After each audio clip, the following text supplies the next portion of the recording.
just looking for some, but go ahead, I'm just looking, I had it with me, I don't know what. We have quorum.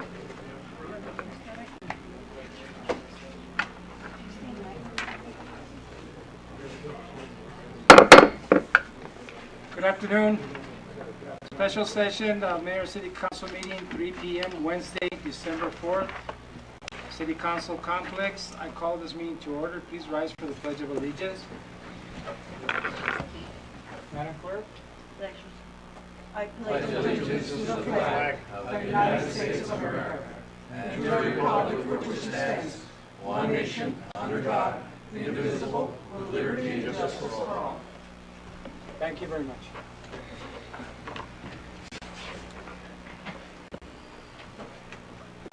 Number 3, this public hearing is open, so we're here to hear whatever you want to say to us. So whoever wants to go first. You want to go first? Okay. Just make sure whoever goes to the podium, you state your name and your address for the record. Okay. My name is Phil Damon. I live at 16 Mission Court in Nogales, Arizona. That's a mailing address, but I actually live in Kino Springs. And I'm also employed in the Nogales Fire District.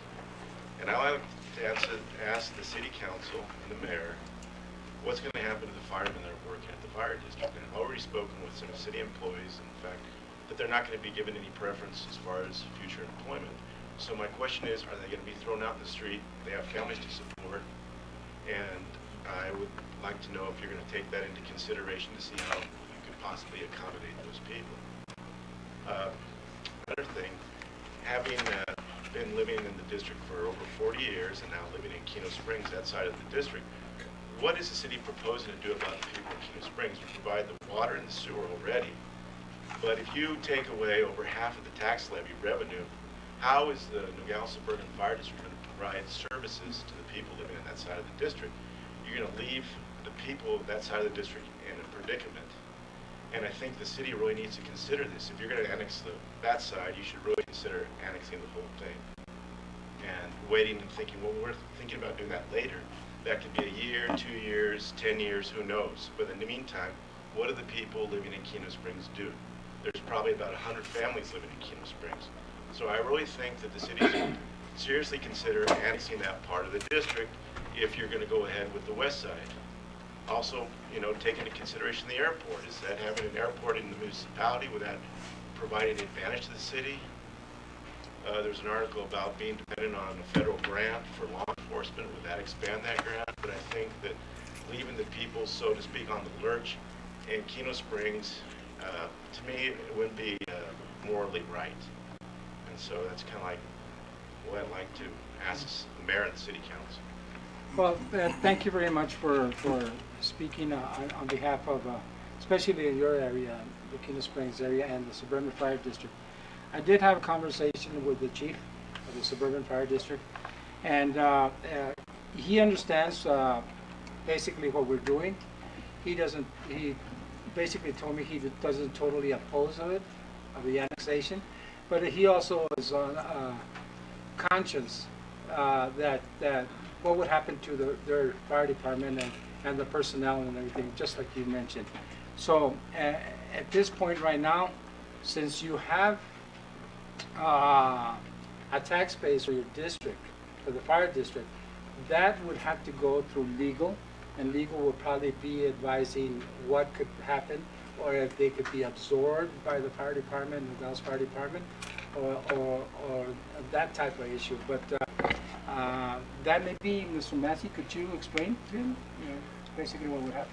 Well, by the time we bring an ordinance forward to council for consideration of annexation, Mr. Mayor, members of council, the statute also requires that there be a written plan for providing services, and so providing fire service, providing any of the other public services that the city provides. And it's possible that something in that plan could include how we absorb or the area and how we're going to provide that service, including what, if any, matters as far as the employees of that district. But that's That's a detail that can be worked out still. Yeah. Mr. Mayor? Yes, go ahead. Thank you, Mr. President. Now, just to make sure, so I have a complete understanding of the presentation, Mr. Massey, there's a valuation problem if we were to annex with Nogales Suburban. Do we have the same problem with the Rio Rico Fire Department District though too? Are we gonna annex something that they cover, that we would have to address their concerns that would probably be identical to this presentation? Or is it just one fire? I'm not sure if there's two fire, I thought it was a Rio Rico, now I found out it's a Suburban. So is there one or two fire districts that are gonna have this same concern with tax valuation? Would you like to answer, John, or? Sure, it's my understanding is possibly two.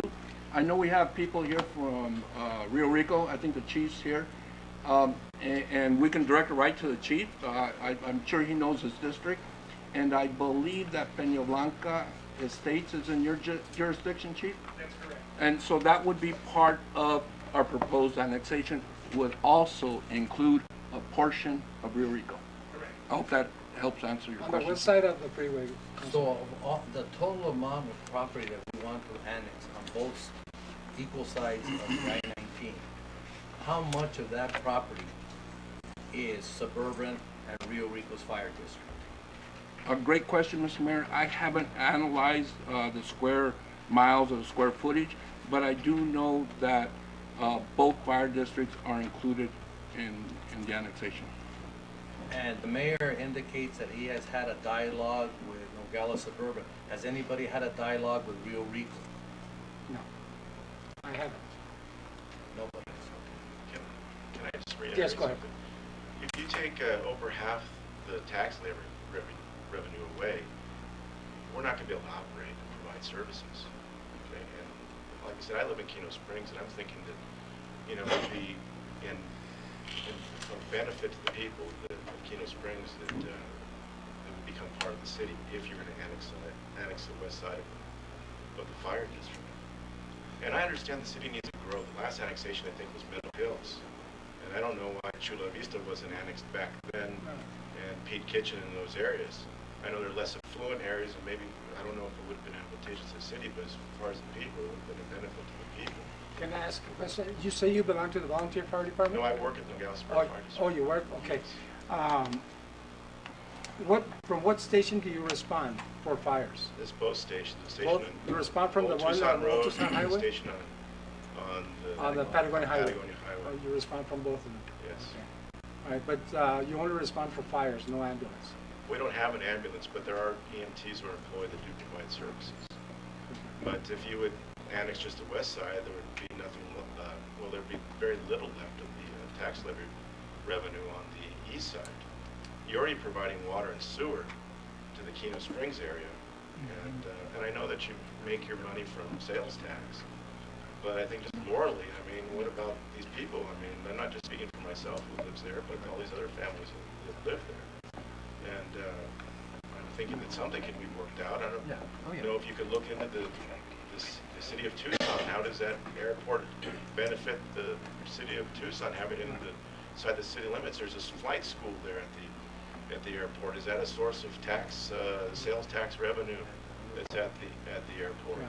But I'm just thinking, you know, just leaving the people, you know, in the board of the fire district to scramble to see how they're going to provide fire protection and services. And like I said, I'm not against annexation because you can't stop progress. You don't want, you know, Nogales to end up like Douglas when the mine closed. You know, the city has to be forward thinking, seeing what you can do so the city progresses. Look at all the stores that are closed in town and your sales tax revenue being reduced by stores closing, less foot traffic here in Nogales. So the city does have to grow and move forward. You know, I can see that, but also take into consideration the people that live in the district and how it's going to affect them, and also, not speaking for myself, but the firemen that are working there, you know, that's where they work and that's how they provide for their families. So I think that the city should consider that. Yeah, sometimes we think, and not we, everybody thinks of annexing where there's retail, where there's businesses. You know, a perfect example is Marana. When Marana annexed, they went after the business area, and they were smart about it before Tucson took it over. But you don't always annex that. You annexing residential areas is also revenue. The people in Chula Vista, the people in Peak Kitchen, Peña Blanca Heights, people in Kino Springs, where do they shop? Nogales. They come to Nogales. They go to Food City, they go to Safeway, they go to Walmart. So they come here already to shop. You know, and annexation not only brings probably revenue to a city, but it also brings probably more services to that area. You know, the police protection. Sure. Not saying you don't have it right now with the sheriff's department, which you do, but you would have police protection, and if both fire departments would be together, you would have a great fire protection ambulance service from the city of Nogales, and the streets, the roads, improvements of the water infrastructure, and the sewer for future growth there. So there's a lot that benefits from annexation too. Okay, and in reference to the airport, I'm not sure what we would get out of that, but there's been a lot of talk about, you know, working on a port on the Kino Springs area in the future on the east side, a future port from Nogales, Sonora, coming through there. So that's way in the future, but those are things that you have to look at. And one thing I just want to say to everybody, I remember when I was in high school, going into high school, and that was a while back. Okay? When I was going to high school, when they annexed Nogales West, the hospital area, and then they annexed the Monte Carlo area, Mariposa Road. There was no business there. There was nothing but homes. Half of them were built. There was no Mariposa Road. There was no port of entry. And the city, they annexed it. They took it. The mayor and council at the time made that decision. They're going to take that over. And the people there was, I don't know if there was opposition or not, but they took it over. And then later they came in, they annexed again. They went to Valle Verde. They went to Meadow Hills. And then the last one, I believe, was Vista del Cielo. When they annexed Vista del Cielo, it was a dirt road. And now it's paved. And now we're working, matter of fact, we have a plan right now, an infrastructure plan for a new water main line in the Vista del Cielo area. So that's improvements. And there were no homes, there was no businesses there. But those people still come to Nogales and shop. Well, there you go. Then annex the east side of Kino Springs then. Go ahead and annex that. And I hope you're talking about the city limits used to be at Church's Chicken. Our families lived here about 100 years. I used to go hunting jabalina with my uncle for rides up there via the Paloma back in there, so I know what you're talking about. Yeah. My great-grandpa ran the pumping station for the city of Nogales. It's not in your city limits, but it's your water well right there at the river. Yeah. So I know that. But then go ahead, annex Kino Springs. Provide services to those people that are there. There's no businesses, but like you say, in the future, maybe you can work something out with the golf course there, that land there for our park, for sports, what have you. But I think that the city should, if they're going to go through with the annexation of the west side of the Nogales Suburban Fire District, they should also consider the east side and not down the road, because that could be a long time from now. And I think it would be in everybody's benefit. And just like you said, Mr. Mayor, about those areas that didn't have businesses at that time, but you went ahead with the annexation, the city, then I think you should consider the east side of Kino Springs. They had vision back then. You know, they had foresight, Well, thinking about. and I'm sure you do too, Yes. so I'm hoping that... And that's what we're hoping that we can do, and to provide the service to these residential areas just north of here. So, Thank you. I understand. Mayor? Yes, yes. Just a comment. Douglas is going through an annexation right Yes. now for the same reasons that you mentioned. Mr. Massey, what if Rio Rico Fire Department or Suburban Fire Department, I don't know, but if they have outstanding bonds on the property, who becomes liable for those bonds is the question. And my other question is, the Suburban Fire District wants us to annex the Kino Springs area, which we have talked about, okay? But I am not willing to annex Kino Springs, and you guys are relieved of the tax burden, the property tax burden of the fire department. If you are willing to stay as an organization, collect that money and pay us for providing the service over there, if that's possible to do that, I would consider it. But for you to come up here and say annex, and then you eliminate the property taxes for everybody over there, for the fire district, and we assume that responsibility, I could not agree with that at all. Can I- Would you, hold on, let him answer my question. Okay, the first question, Councilman Barona and Mr. Mayor and members of the council, if there are bonds outstanding on the fire districts, either of those two fire districts, that is an imposition on the property within their district. Until the bonds get paid off, the annual assessments from the homeowners or property owners would have to continue to be made. So their tax bill from the county would continue to include the capital debt that currently is outstanding. But again, so the fire districts are property taxing districts. That's unlike the city. We don't have a property tax, but so the fire districts, my understanding is that there would be operational taxes and the capital bond type taxes. So the bond taxes, property taxes would continue, but as soon as we took over operation from them for this area, then their ability to levy taxes for operational expenses would cease at that point.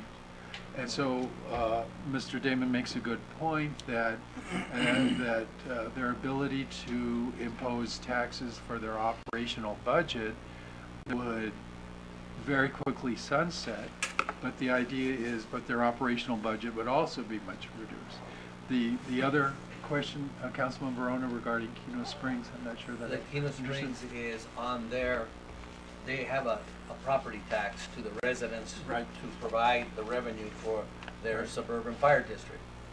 Right. If we were to go over, let's just say we would agree to take over the west side, their entire responsibility, but in exchange for that, we want all the money that they collect for the taxes, for them to stay in place as a district, so that they collect that tax money and they give it to us. for providing I think I services. understand the question now, Councilman Verona.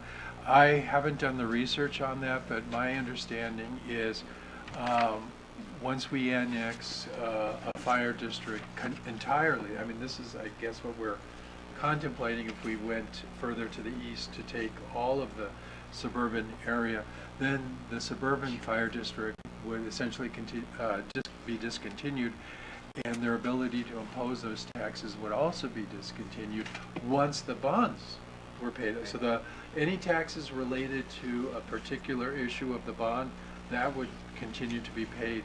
So without having done all of the research, my strong inclination at this point is to try to answer your question, Councilman Verona, in the negative, which is I don't think we could continue to have the property taxes imposed because we don't, as a city, have property taxes. No, but I'm not, I realize that we don't have it. My question is just refers to them as a district. Is there a legal remedy that we could provide the service over there, but they would remain as a district and collect that money and pay us? Okay, I think I understand that question then. So that they would continue actually as a sub-entity of the state of Arizona. In other words, the fire district would continue as a government municipal body, essentially.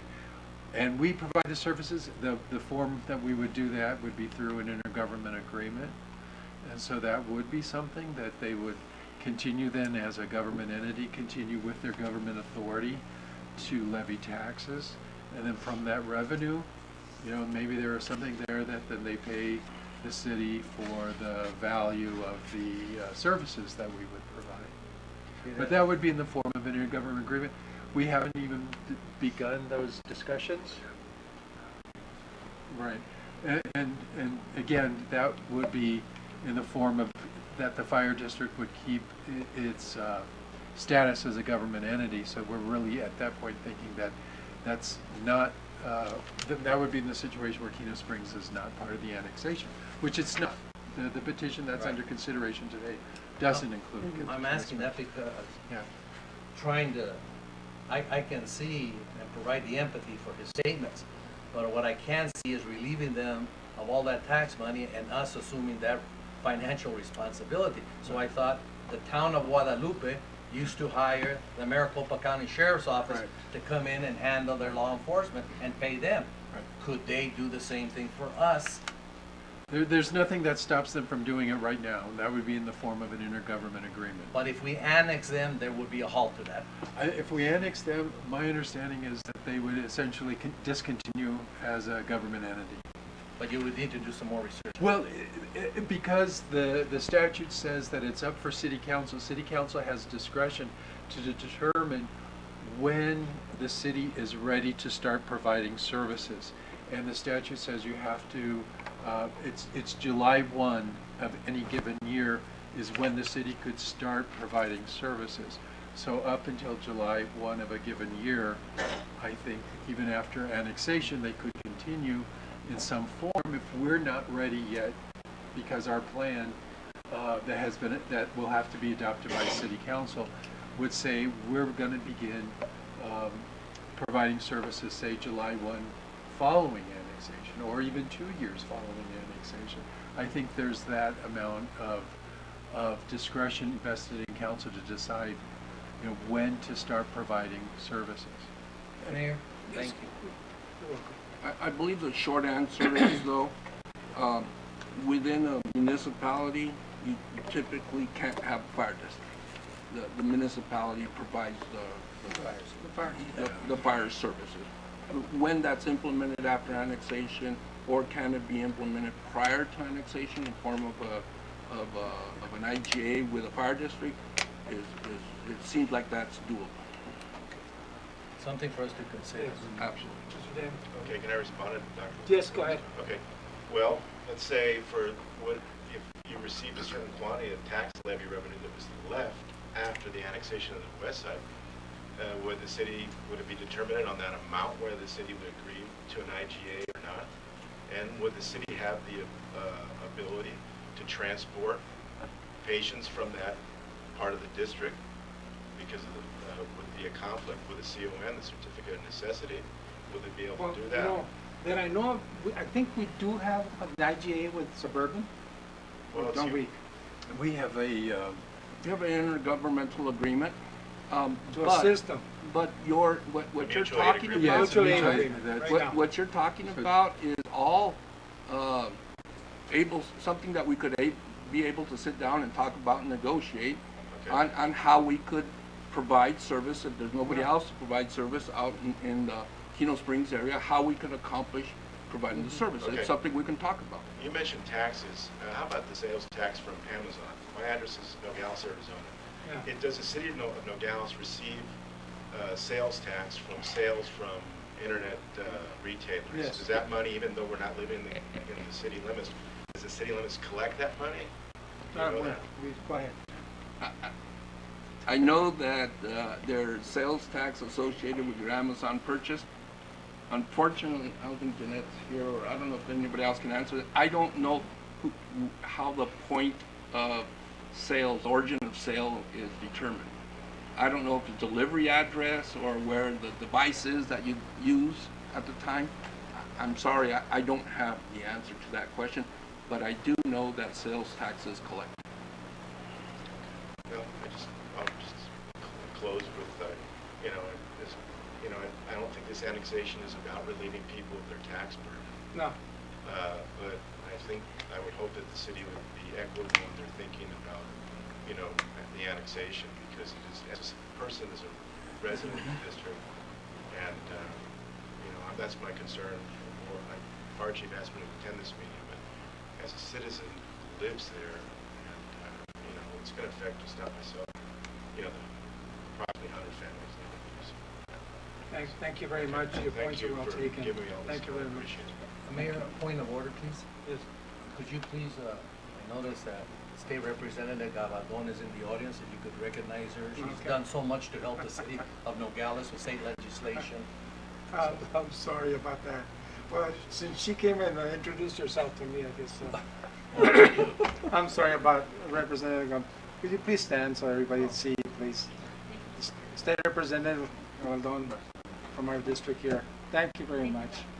Welcome to our our meeting and our public hearing, I guess. Okay, is there anybody else that wants to come up and, yes, sir, go ahead.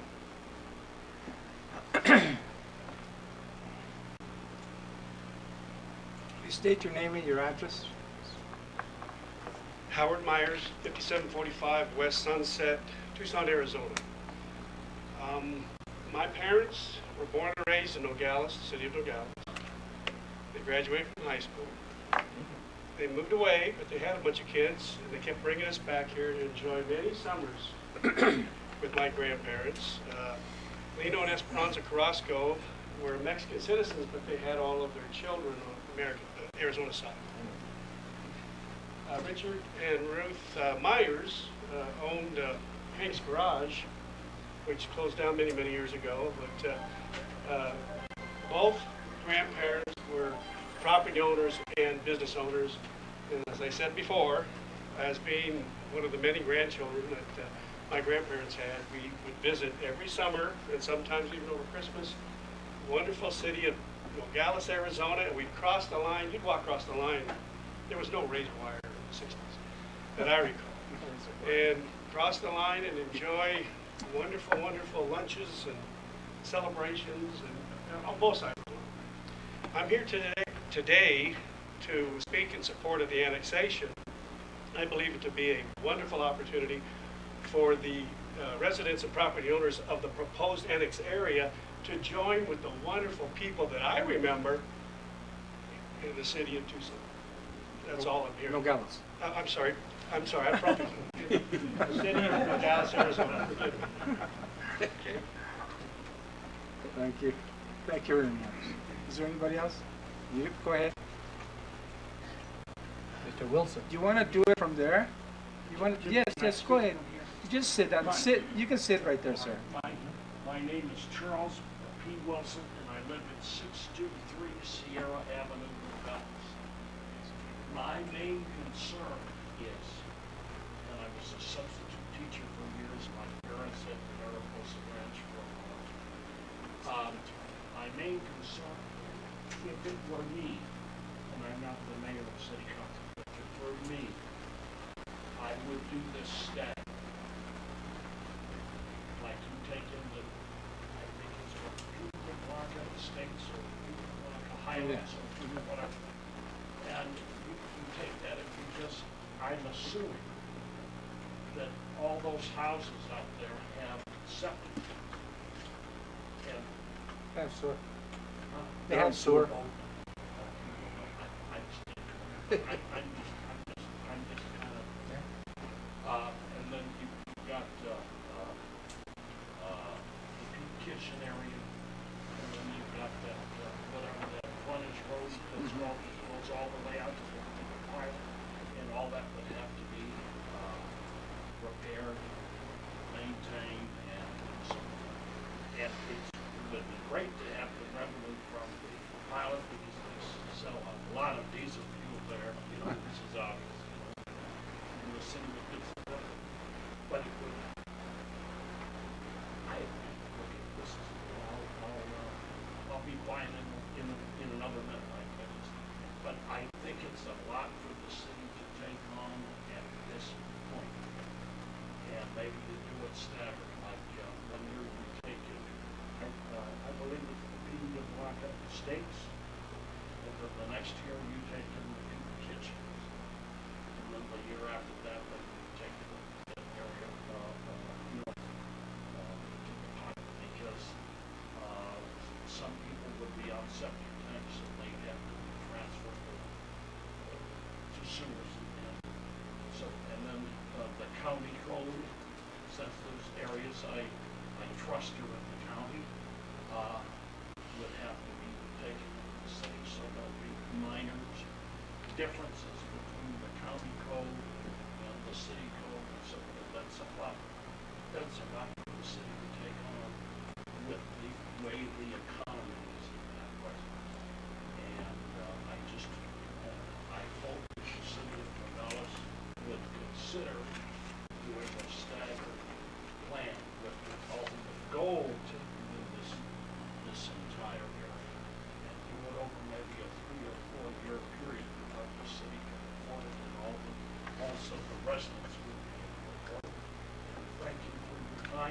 all I had to say. Yeah, there's a thing about annexation. I think there's a formula that the width and the length has, basically, is it, John? Has to be the same or something like that? Yes, sir, you can't, so I think, and Maria, you help me if I'm wrong. I think for every mile you go in one direction, you have to go the equal distance the other way. So you can't just annex like this. So there's some thought put into area, and so as you look at the map, that's why the map was designed the way it was. Yeah, This you is an can't area- pick and choose, in other words. Well, I didn't know. Yeah. Now I do. Yes, sir. This is an area about, it's very close to 8 square miles, but there's 1 square mile, I think, is state trust land. That's correct. So it's basically same size across.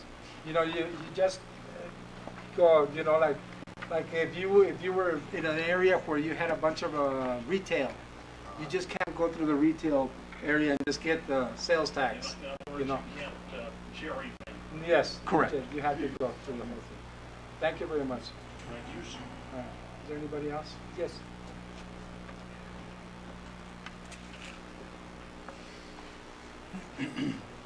Good afternoon, Mr. Mayor, Thank you. Ms. Gabaldon. Good afternoon. Welcome to Nogales, ladies and gentlemen. My name is Roberto Poe from Chula Vista Lane, Nogales, Arizona. We do have, like the gentleman from Tucson said, a beautiful place. Great air in the mornings, and the water is fresh and very good. One question I have before I start is, what is the main purpose of annexation? What do you want to annex all these areas for? What is your main goal? Okay, there's several. One of them is that this area, phase 1, has about 13 to 1,500 people. Having that amount of people come into the population of Nogales would increase our taxes from the state, which would improve, and the opportunities for us to give police protection and buy fire trucks and police cars and sanitation, everything that would help for that.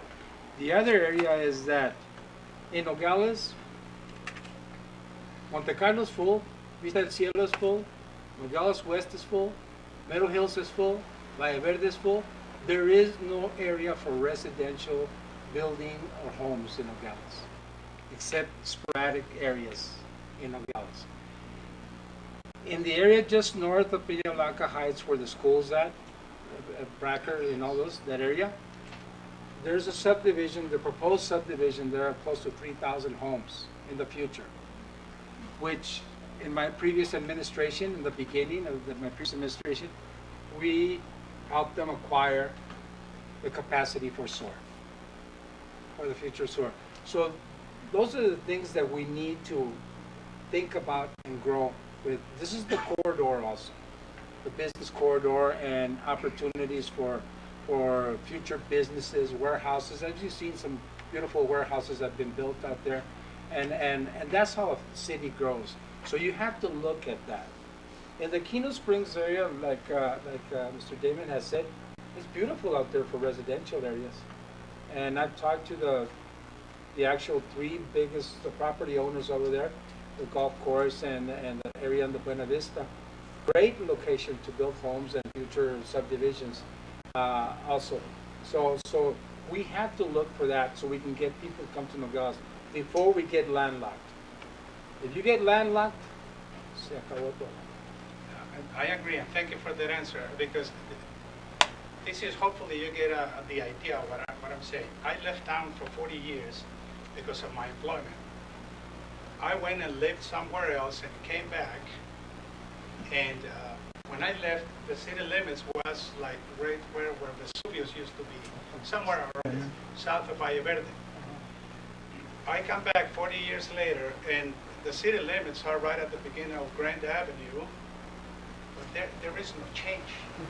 There are no sidewalks, there are no lighting, some lights work, some do not.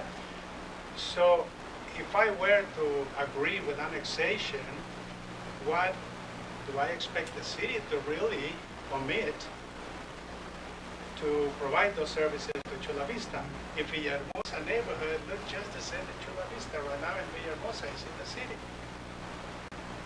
That's one. That's why I have to kind of mistrust this annexation process. Now, another thing that is being affected, maybe you don't know, maybe you thought about that.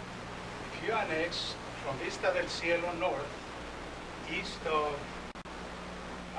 Old Tucson Road, all the way to South River Road, it becomes a city all of a sudden. And that area has been open for hunting for many, many years. And if you do not have any plans to develop that area for the next 20 years, we cannot hunt there no more because we're going to be in the city and we cannot discharge a firearm in the city. Now, this is not a big deal in the name of progress, and I agree with progress. I sent a letter to the newspaper not long ago. If we're going to think about city big, go all the way to Rio Rico Drive, by Gary's restaurant, make it an industrial park. $3 billion of produce that comes through Nogales. We cater to the truckers.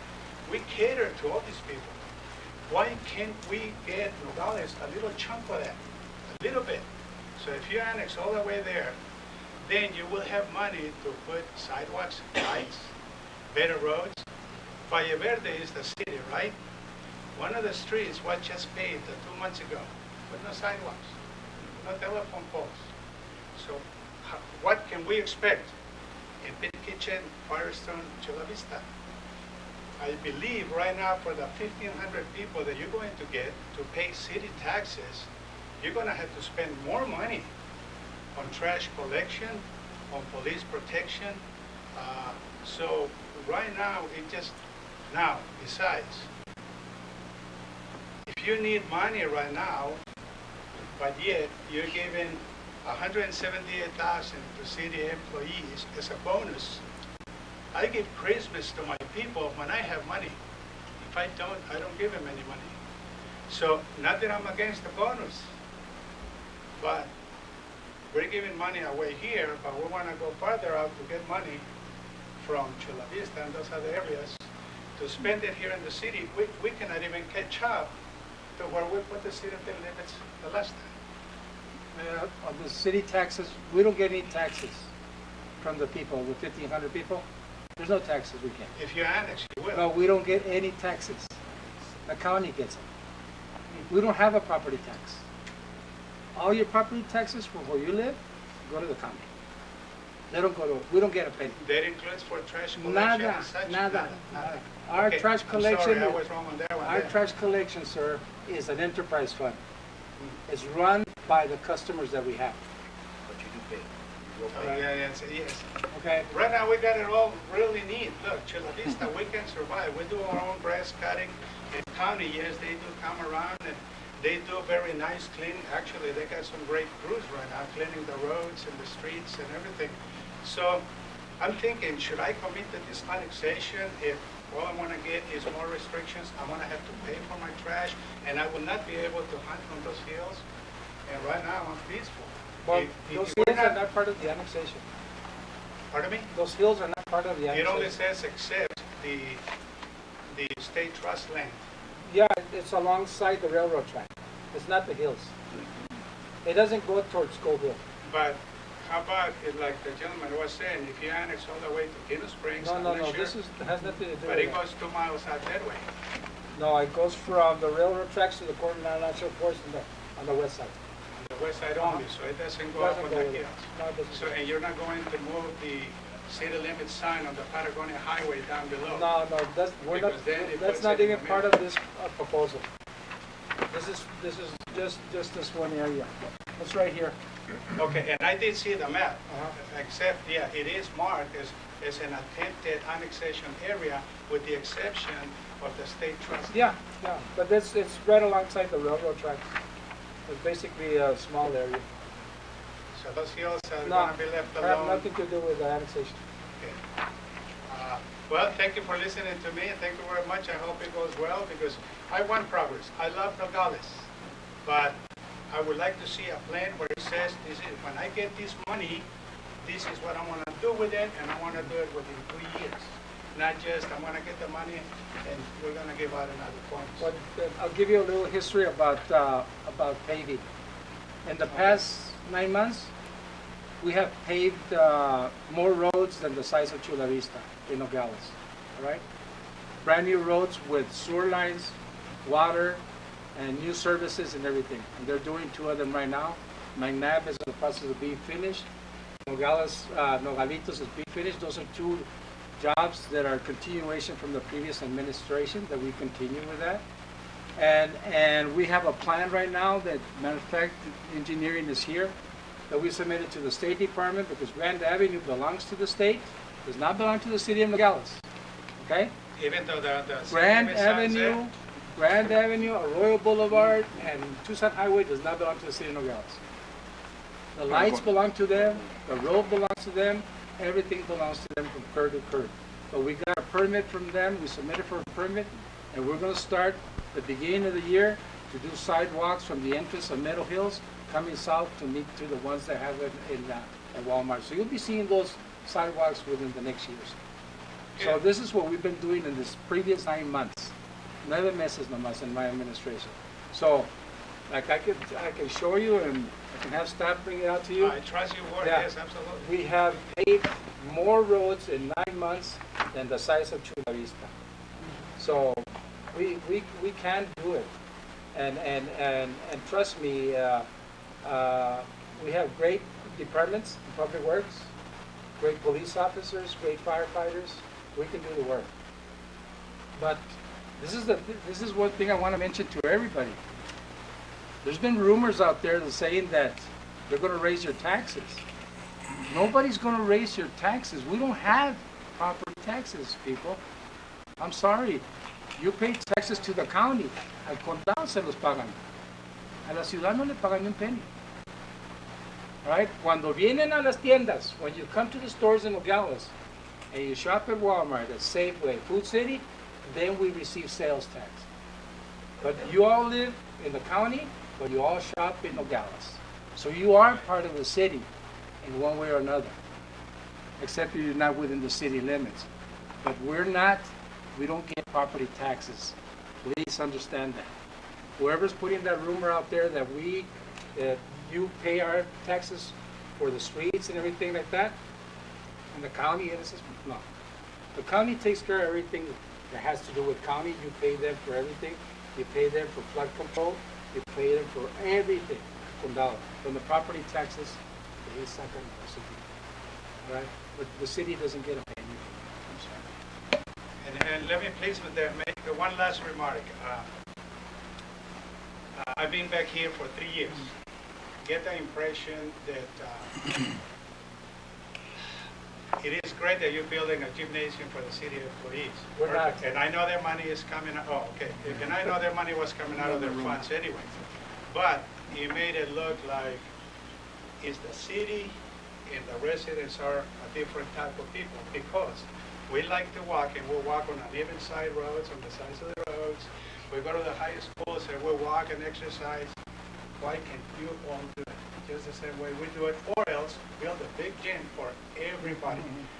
We all know about this, love each other, we have great friendships here. Include everyone. Yeah. When you think in that way about just doing something for us, not for them. Yeah. That was brought under consideration, and we haven't made a decision to do that. But just to bring it to another point, the county has a gymnasium for their employees. Are you talking about the sheriff department? No, up at the courthouse. Oh. So just so Oh, you know right, that right. I see. all the county employees have their own gymnasium. Thank you very much, All right. everybody. Mr. Mayor, can I respond to Mr. Bo? Yes, sir. Go ahead. Mr. Bo, you a veteran? Yes, sir, I am. Thank you for serving our country. You're welcome, sir. The mayor is absolutely correct that we do not have a property tax in the city of Nogales, which in my personal opinion was a terrible policy decision made by the previous mayor and council. Let alone that, I am not committed to annexation until I am able to see the study that the staff is doing from an outside company to give us a cost-benefit analysis on how much it is going to cost the city of Nogales to provide these additional services. This is just a part of the process as we're going through it. But if the cost-benefit analysis of that study says you're going to have to go ahead and supplement the annexed area, let's say as a high figure of $200,000 or $300,000 a year, then I would not support annexation.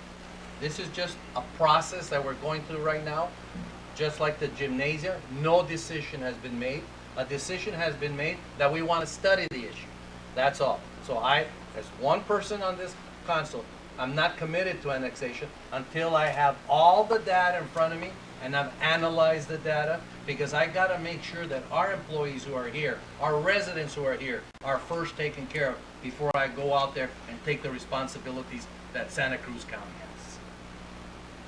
I just wanted to make that point for one person. Thank you, Mr. Mayor. Mr. Paul, yo te conozco, ¿verdad?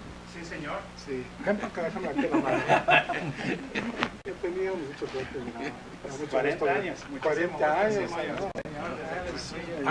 Our Navy this weekend. Yeah. So you're rooting for Navy this weekend, right? Yeah. Maybe at the football game. Maybe, acuérdate, yo también. Sí, señor. Thank you, sir. Thank you for serving. Yes.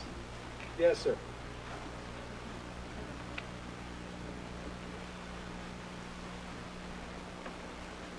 State your name and your address, please, for the record. My name is Michael Carlson. I live at 530 Ruth Lane in Rio Rico. I had no intention of coming up here to ask questions when I arrived this morning or this afternoon, but two of the speakers prompted some questions in my mind. The first, where I live in Rio Rico is outside of the area that Nogales wishes to annex. And as was just discussed earlier, as with Nogales Suburban and the Rio Rico Fire Districts, both of those will be affected by the revenue collections. They will lose portions of the revenue.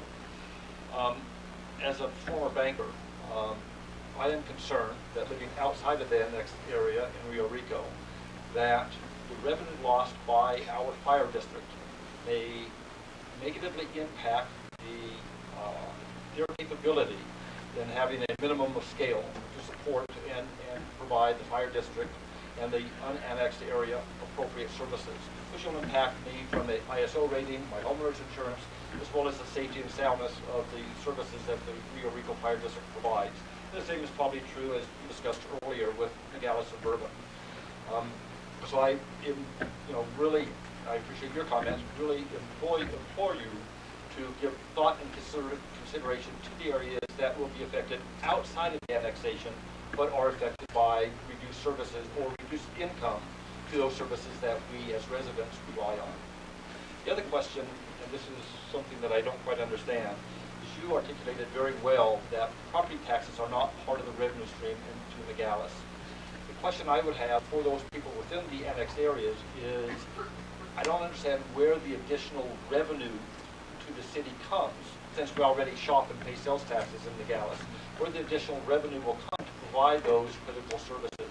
And I hope that, I don't need the answer at this point, but I hope before we have to address and give thought and consideration to this, that the public understands what that revenue source is and where, to the councilman's point of cost-benefit analysis, really understand, what is in it for those residents within the annexation place that will expect services, but not really understand how you're going to get the income to provide those. It's done, Mayor. Yes, go ahead. So it's done through the census count. For any city's population, you are entitled to so much money for the individuals that live there from the federal government and from the state government. Like if we take over the pilot, we're going to get more HERF money because the sales tax that you pay on each gallon of gas, a portion of that comes to the city of Nogales. So what we're depending upon, that's why I'm telling on this cost-benefit analysis, is how much money are we going to get for those additional individuals that we're going to add to our population from the federal government and from the state government. And a lot of our budget is enhanced through federal funds and state funds.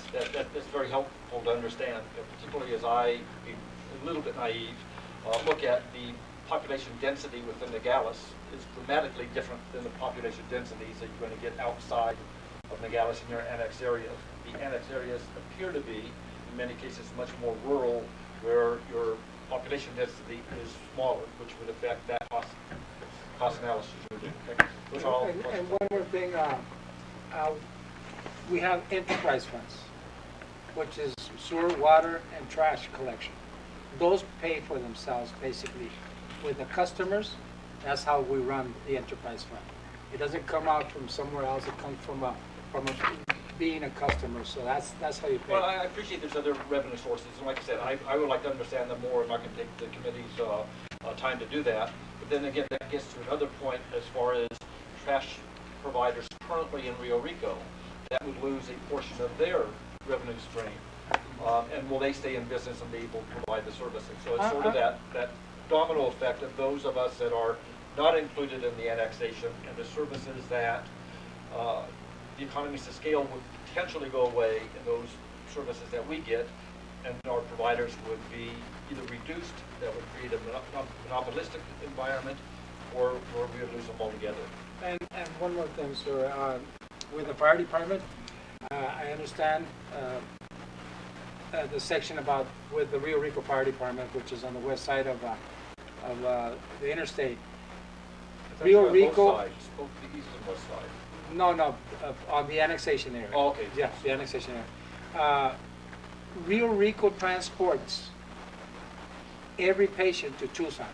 Every patient from Nogales, we don't transport.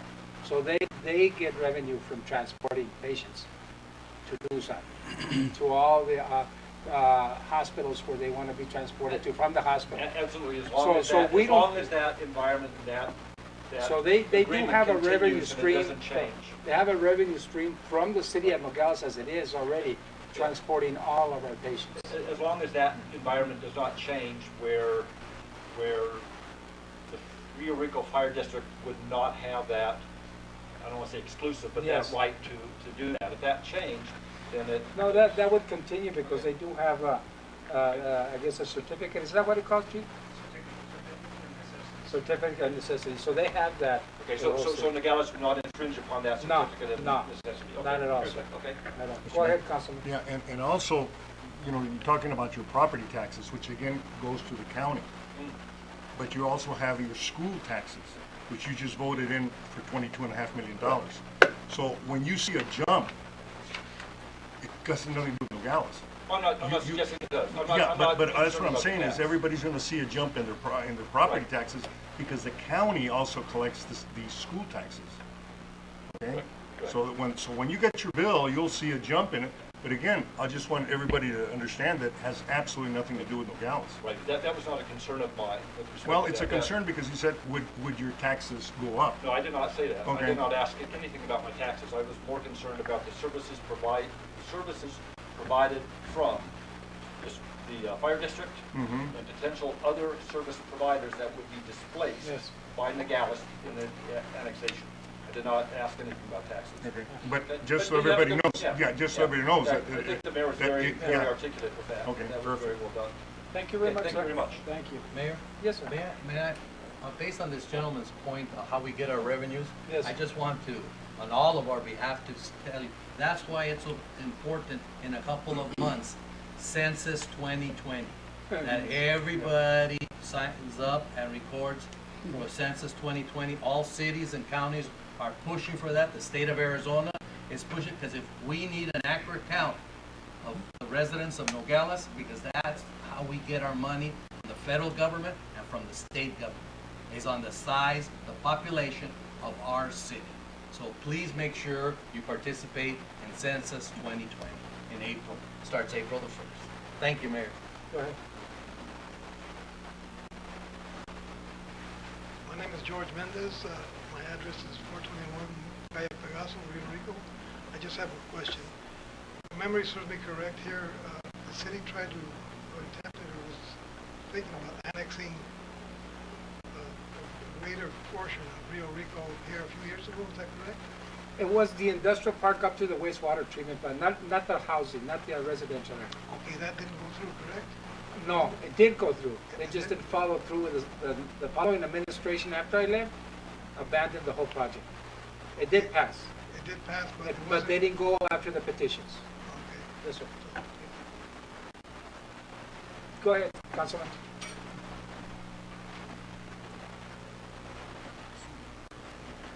Mayor and Council, ladies and gentlemen, good afternoon. My name is Cesar Parada. I live at 150. Hey, Michael, how you doing? Good. I live at 150 East Charlotte Street, Nogales, Arizona. I'm here to oppose the annexation because of the problems I've seen sitting here in the council for 8 years. I saw the most. I didn't see a public works director, public work people, supervision. It was, could say any that good, put it that way. I don't want to go any further. I'd like to say that for 53 years, they paid not even half of my street in front of my house, and I paid an assessment for it in the principal district. Everybody else that has the streets paid right now, they don't pay no assessments. I did. I paid for it. It never got. In every council that I came to, say, "Oh, we'll take care of it. We'll take care of it," and it never did. Right now, I see two big winners in annexation. HERF money, I think you're going to be good there. But as far as for the population, because you don't have any water, unless you're going to buy the water companies, you don't have any sewer unless you're going to put some sewer lines in other areas. I don't think you have an adequate fire department that can have a truck that can go up steep hills. I don't think so. I don't think you have garbage trucks to collect to go up them hills. Look at your garbage trucks you have now. Some of them are leaking all over the streets as a public hazard. I've been here for 8 years, and Kisser knows about it, and Ms. Guerra knows about it. He's sincere about my property, and I paid my assessment, never got done. And the only winners I see right now is the county. They collect the taxes from property tax and HERF money. And they'll get rid of the police and the law enforcement to color that area. You're going to need more firemen. You're going to need more police protection, which you don't have the adequate amount of people that you need even for a weekend. I like to tell me, the chief of police to tell me how many people he's got on duty on the weekend. And it's very dangerous now, leaving it on the border. And you guys should fight for the HERF money instead of sitting around. Get a group, go to Phoenix, start asking the legislators. See about the HERF money. We support HERF money for 500,000 people coming across to Nogales, Arizona. They get here in Nogales, Arizona. Start working with the legislators and change the population count to get it to get more money. Another 1,300 residents you want to get for. Right now, I see you're not even going to break even taking that much because you're not ready. You have to be prepared. And I'm glad Corona brought this up. Bring everything, is cost benefit, and see what's going on. And he did a good question there. And he probably answered a lot of his questions here. Thank you. Councilman, just for Yes, sir. information, I guarantee you your street's going to get paved with Perkins, okay? Mayor? It's already on the book, sir. Mayor? De veras, I'm serious. Charles. Can I respond to Mr. Parada? Yes, go ahead. Good. Mr. But I just want you to know that the majority of us here just finished attending what is called a transportation summit. We went there because of what you brought up right now, so that people understand. Representative Gavaldon was there though also. All the counties besides Pima County and Maricopa County, because they're the ones who have been taking the HERF money disproportionately to the outside counties. So now we have our own summit where we bring the state legislatures in and we lobby them, all of the counties outside of these two counties, because we want our fair share, because we have transportation issues. And I will tell you, from what I saw there, that the mayor did an excellent job in lobbying for us there, Mayor. Thank you. So I think we need to bring that out, that we do go out there to make sure that we get our fair share of that, but now we're doing it with all the counties. Because the money, all the HERF money for transportation, and we have a lot of problems with our bridges, our streets, our infrastructure, that's where we get the bulk of our money. That's why we were over there lobbying, and I just wanted to surface here so that people understand there. We go to these conferences, and there's a reason that we go for the conferences, not to be highlighted in the newspaper that we're out at conferences doing nothing. We go there for a purpose, and this is one of those purposes that I wanted to highlight, Mayor. Good. Now I used to work on the floated population, so we get more money. You know, we did that on the county. They said we couldn't do it, but we did it. Thank you. Thank you very much, Councilman. Mayor, Yes, thank you. thank you. Ms. Rivas. Yes, go ahead.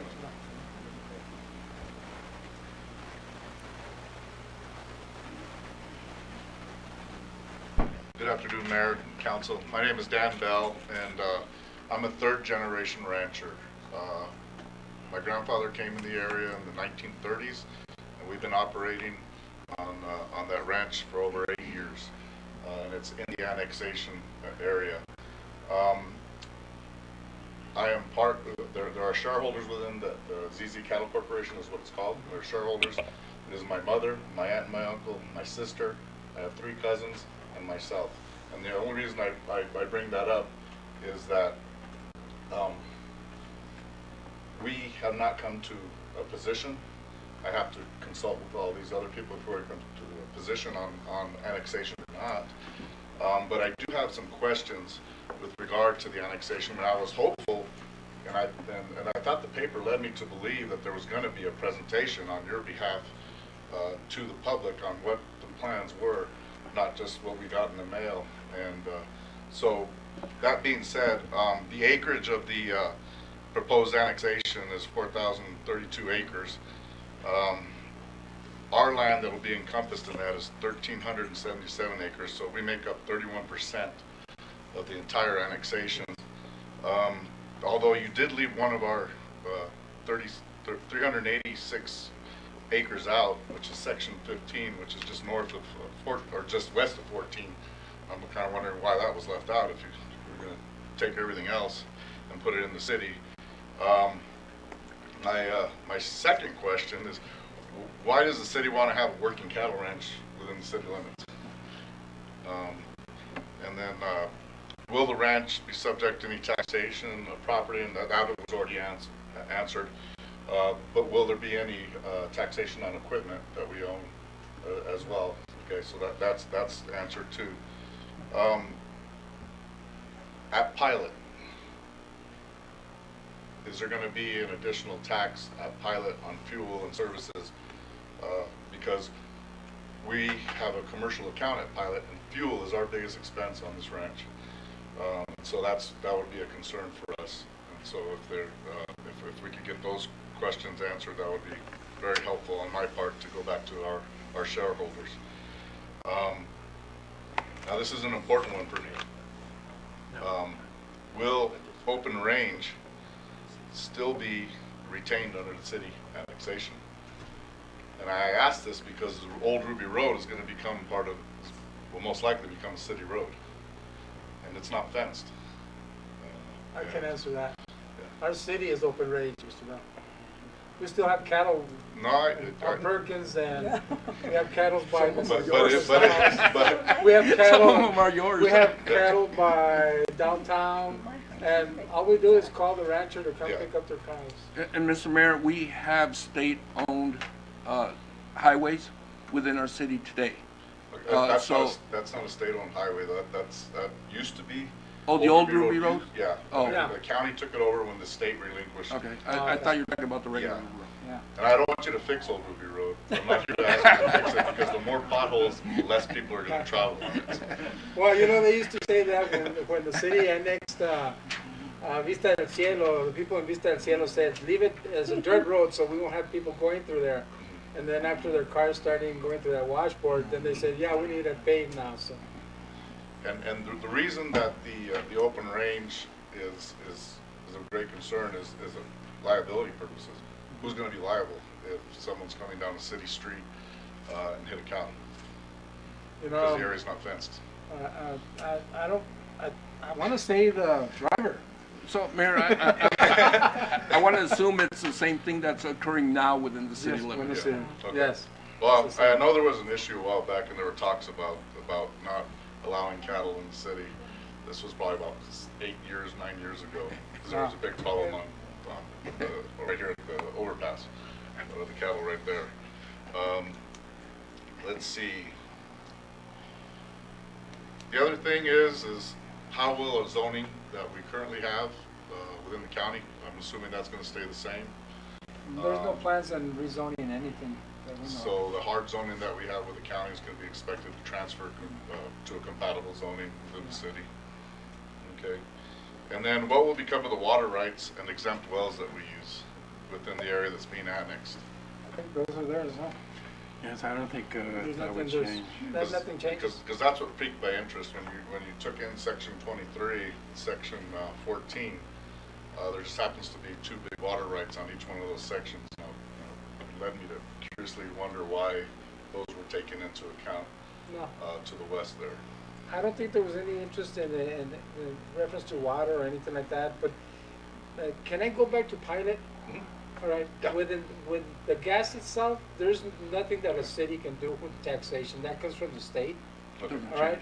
And believe me, I don't think the city has any interest in raising our sales tax in the near future for anything else that's sold there at Pilot or any store in Nogales. So you know, reference to Texas, don't worry about that. And then with somebody asked a question earlier, will you guys be acquiring by right of the water company, which services a lot of that area, and which we have a meter on as well to service our needs? Will the city be acquiring that, and are there funds available to acquire that? We haven't discussed that as a committee or anything. There's been discussion in the past. I want to say about 6 years ago, but nothing panned out. So then again, you also have to understand that you can't acquire a water company unless it's for sale, or they're interested in selling, or they ask a large amount of money and you're willing to pay, and you're the person that's willing to pay for it. But at this moment, there's no interest in Okay. And then I have some other questions that could lead towards positive benefit. And one of them would be the city's 100-year water insurance supply. Does that follow the city limits with it? And so that would be advantageous for those in the annexation area. The other thing is the sewer access as well. And on our property there, we have an easement to actually access the sewer manhole that's on the west side of the freeway there. And would we be able to be accommodated if we utilize that easement to gain access to the sewer? And granted, Yeah. there would be a fee involved, but Yeah, is of course, there- yeah, because the sewer, basically from the border to the wastewater treatment plant belongs to the city of Nogales. But there's no capacity issues at this time? No, there's no capacity. If there's a manhole there in that area, for capacity issues, you have to be talking a large amount of subdivision.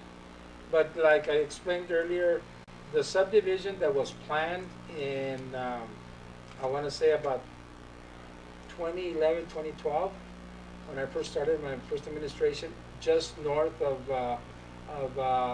the school, the Bracker, the Peña Blanca Heights area.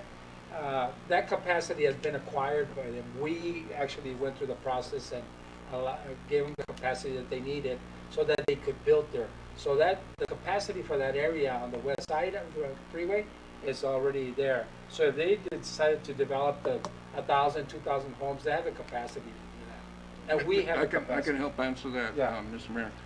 Currently, we're not even using half of our capacity, treatment capacity at the wastewater treatment plant. As it And we're is. not anticipating doubling the size of the sewer capacity during this annexation. Because I know at one point there was a concern years back, but I think after you get to the modifications That's that correct. changed. Yeah. Okay. It's been taken care of. Okay. And then, so I think somebody answered that question too, as far as the shooting ordinance, which may be a negative for you. Because if there is a shooting ordinance with the city limits, I will be calling every time I hear a gunshot at the old CMEX gravel plant. Because that's literally, I spend a lot of time chasing people off, and we have it posted and signed. So that might be a negative for the city if annexation does happen, because and that leads me to my next question, and this has been talked about a little bit here, but how many additional police officers and fire department personnel will be required to cover the expansion area, and how soon after will they be available for service? Well, And I and think- that's where Mr. Varona, Councilman Varona, spoke about earlier, that that's what we're gonna be waiting from staff. They're gonna be getting together with the police chief and fire chief and see, because as the process follows through and everything is in order, and we do get the amount of signatures that we need, it won't happen next year. It'll happen the following year. So with enough time for us to be able to say, okay, everything's going smooth. Our budget process starts in March of next year and ends at the end of May to start, actually in June to start in July. If that was the case and everything's going okay, we would start budgeting for that and then projecting the enterprise fund money, the sewer, the water, no, because that belongs to Valle Verde.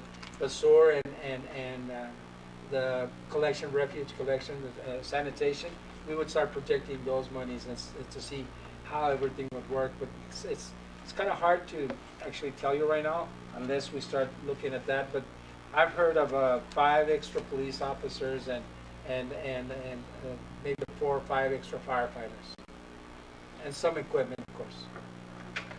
Okay, well, I thank you all for your time, and again, like I said, it's a family-owned corporation, we have shareholders involved, and so we won't be taking a position. We may have more questions that come Of course. for you, but until we see something coming out of the city council as far as the presentation is concerned, then we can discuss and deliberate on our I believe there's going to be, after today, there's going to, John, could you please? Yeah, Mr. Mayor, just so I can let everybody know, there will be, I think, a minimum of 5 community meetings within your neighborhoods out in the annex area at public places where we can sit and have dialogue with the residents on the effects of annexation and the plan going forward that is being developed, I would speak. Tonight's just the first step in annexation. They're not going to vote tonight to annex, so tomorrow we're not going to, the city limits doesn't grow, but this is the first step in a process to get there. So, you know, in order for us to contemplate annexation, you have to start. So tonight is one of our starts. Yeah, I understood that, but I just got through the paper and everything. I Absolutely. thought there would be a presentation, like a formal I know presentation I on know the annexation. paper will do a very good job at explaining this to. Oh, yeah. Did you hear that? All right, and Mr. Varona? Mr. Mayor? Yes, go ahead. Mr. Kissinger, Yes, could sir. you please be so kind on your last paragraph there that you just explained? Could you please say that in Spanish? Because there's a lot of people here that want to say that they're Sure. intimidated by the But- process. And But Dr. Barona, I know your Spanish is so much No, it's better not. than mine, so I'll defer you. I'll say it, I'll do Yeah, it. thank you, Mr. Mayor. Lo que acaba de decir el manejador es de que preguntó el señor, ¿no?, que si iba a haber él esperaba que hubiera una presentación más diferente con los mapas y cosas así. Ahora nomás es un public hearing, todavía no empieza nada, nomás es para empezar el proceso. Y lo que dijo el manejador es de que va a haber 5 sesiones dentro de su comunidad después de hoy, donde van a poder ustedes hablar con las personas que van a estar ahí y explicarles, porque les van a decir lo que es con y los que es pro, ¿no? Cosas que les favorece y cosas que también ustedes pueden pensar de que a lo mejor no nos favorece, ¿no? Y eso nomás lo que estaba diciendo y pues las preguntas que dijo él era también si vamos a tener más policías, natural, vamos a tener más bomberos, sí, natural, de dónde vienen los fondos, si vamos a tener si vamos a cobrar impuestos en el pilot, no tiene nada que ver la ciudad con eso. Los impuestos de la gasolina, del diesel, vienen del Departamento del Estado. La ciudad no tiene intenciones ni ahorita ni en el futuro de subir los impuestos de las ventas, de la comida, de las tiendas, ni nada de eso, sino que nada de eso, nada va a haber de eso, sino que es lo que comentó. Did I do okay, Mr. Verona? yes, sir. Thank All you. right, thank you. Thank you, Mayor, Mr. City Council, thank you for your time. Thank you, Mr. Val. Thank you, Mr. Val. Is there anybody, Lupita? I think, Mr. Mayor, I think we will be charging, if it does pass over in pilot, We will have a 2% city sales tax involved. That's on the. Not for gas. Not for gas, no, not for gas. Yeah, he meant gas and For diesel. retail. Yeah, retail. This is for my size. Yes, bring it down to Okay. get you just right. There Thank will be. you. But state your name and your address, please, sir. Okay. Okay, you made me feel nervous. No, mira, state your name and your address for the record, primero. And then you'll feel a lot better. Good afternoon, Mayor and City Council. I Lupita, write my notes, okay? No, that's all Di right. tu nombre y dónde vives. Oh, yes, of course, I know. Okay, my name is Lupita Puebla, and I'm coming to represent my community because I live in Chula Vista. I would like to let you know I will speak in both languages, English and Spanish, because my people here, most of the people here is my people, they want to speak in Spanish. Okay? I'm here to speak with you in regards about the issue on the city limits of the Nogales, Arizona annexation that entails District Number 2. I know my people here, some people speak, they talk about the same thing. I want to ask you my same questions, and I know the answers. Okay, which include Chula Vista, Piquishan, Firestone Garden, Frontage Road, Ortusen Road, and Ruby Road. Our question is, what interest does the city have extending their city limits to these areas, and which one is the benefit we're going to have? Okay, go ahead. The people that live in this area are happy with residing in Santa Cruz County and do not want to be part of Nogales city limits. Thus, they told me with the people I collect the signatures, and I have over almost the 100 signature Chula Vista, and I have almost all the people from the kitchen and all Firestone Garden. And also I would like to know if this potential change will be in election ballot. Another question. We don't want the Nogales Suburban Fire Station disappear. We don't want our firefighters lose his job. Another thing, I want to talk now in Spanish. It's okay with you guys? Yes, Because go ahead. I know all of you speak Spanish, and you want to understand me. Okay? Thank you. Buenas tardes, señor mayor, regidores. Mi nombre es Lupita Puebla y estoy aquí representando a mi comunidad del distrito número 2. Primero quiero hacerles saber que voy a hablar en los dos idiomas, inglés y español. Estoy aquí para platicar con ustedes de la extensión de los límites de la ciudad de Nogales, Arizona, que comprende el distrito número 2, que incluye Chula Vista, Piquishan, Firestone Garden, Frontage Road, Ortusen Road y Ruby Road. Nuestra pregunta es cuál es el interés que tiene la ciudad en extender sus límites abarcando estas áreas, cuál es el beneficio para nosotros. La gente que vivimos en estas áreas estamos conformes de ser residentes dentro del condado de Santa Cruz y no queremos ser parte de los límites de la ciudad de Nogales. Queremos saber si este cambio potencial se va a llevar a cabo por medio de una boleta de elección. Otra cosa, nosotros no queremos que nuestra bombera por 38 años que está dentro de nuestro distrito, de nuestra comunidad, que es la Nogales Suburban Fire District, desaparezca. Ellos, no quiero decir que afecte a nadie más, pero son un equipo muy competente, que el área de nosotros, cuando nos han servido, son los primeritos que han llegado, porque nosotros no tenemos ambulancia por falta de ingreso, que antes el que la tenía era el condado de Santa Cruz, y la quitó. ¿Por qué? Porque nosotros en esa estación no tenemos dinero. Entonces nosotros necesitamos soporte. El soporte que nosotros tenemos para nuestra bombera es los impuestos que se pagan de la propiedad. Ya sé que ustedes dijeron que los property taxes no tienen nada que ver con ustedes, pero ¿qué tal el drenaje, la basura, el agua? Yo anduve preguntando. Ciertas personas de aquí de la ciudad de Nogales me dijeron que eso va incluido en un bill. El agua es cara, el drenaje es cara y la basura también. Mucha gente de la que está aquí de mi comunidad, que levanten la mano todos los que son míos, bueno, ya se fueron algunos. No se ría, señor. No se ría. Me río porque dice que son tuyos. Pues sí, son míos. ¿Por qué? Porque yo con todos ellos colecté las firmas. Y ellos todos, los que son poquitos. No sé, ustedes cambiaron el horario que iba a ser a las 6 de la tarde. Y ustedes lo cambiaron a las 3 de la tarde. Mucha gente trabaja. No puede venir. Pero si hubiera sido a las 6 de la tarde, se lo juro, que aquí hubiera estado llena la sala. So, Mr. Vice Mayor, Yeah, go ahead.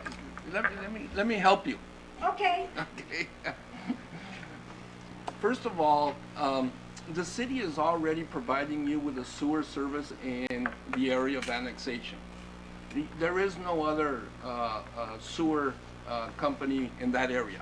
So the rate that you're paying for sewer won't change. It's the same sewer company. It's the city of Nogales. Okay? As far as water is concerned, if you are currently with Valle Verde Water, after annexation, you'll still be with Valle Verde Water. No va a cambiar. ¿Vamos a seguir en Valle Verde Water? Absolutely, ¿Vamos because a seguir just pagando Valle Verde Water? let me answer. Okay, give me a second. I can answer. Currently, we have Valle Verde Water customers that are in the city. That's their service area.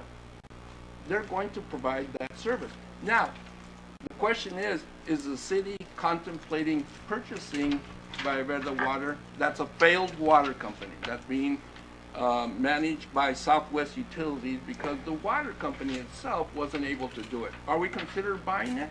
Absolutely. I can tell everybody here we're contemplating buying it. Are we buying it tomorrow? No. But are we going to contemplate to buy it? Yes. And why? To provide better service, not only to the people who are currently within our city limits, but anybody in case we were to buy it who's outside of our city limits. And so that's why we would buy it. So those prices won't be affected.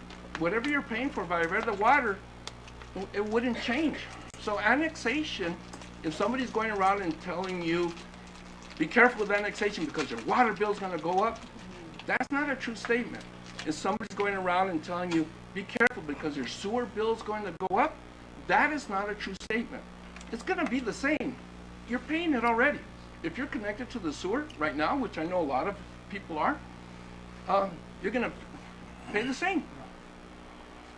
I hope that, Lupita, I hope that answers the question for your people. Okay, can you, Mr. Kissinger, please say in Spanish now? You speak Spanish and say one day understand what you talking about. You know what, Lupita, you heard me. I think you could be better in repeating what I said in Spanish because Spanish is not my first language.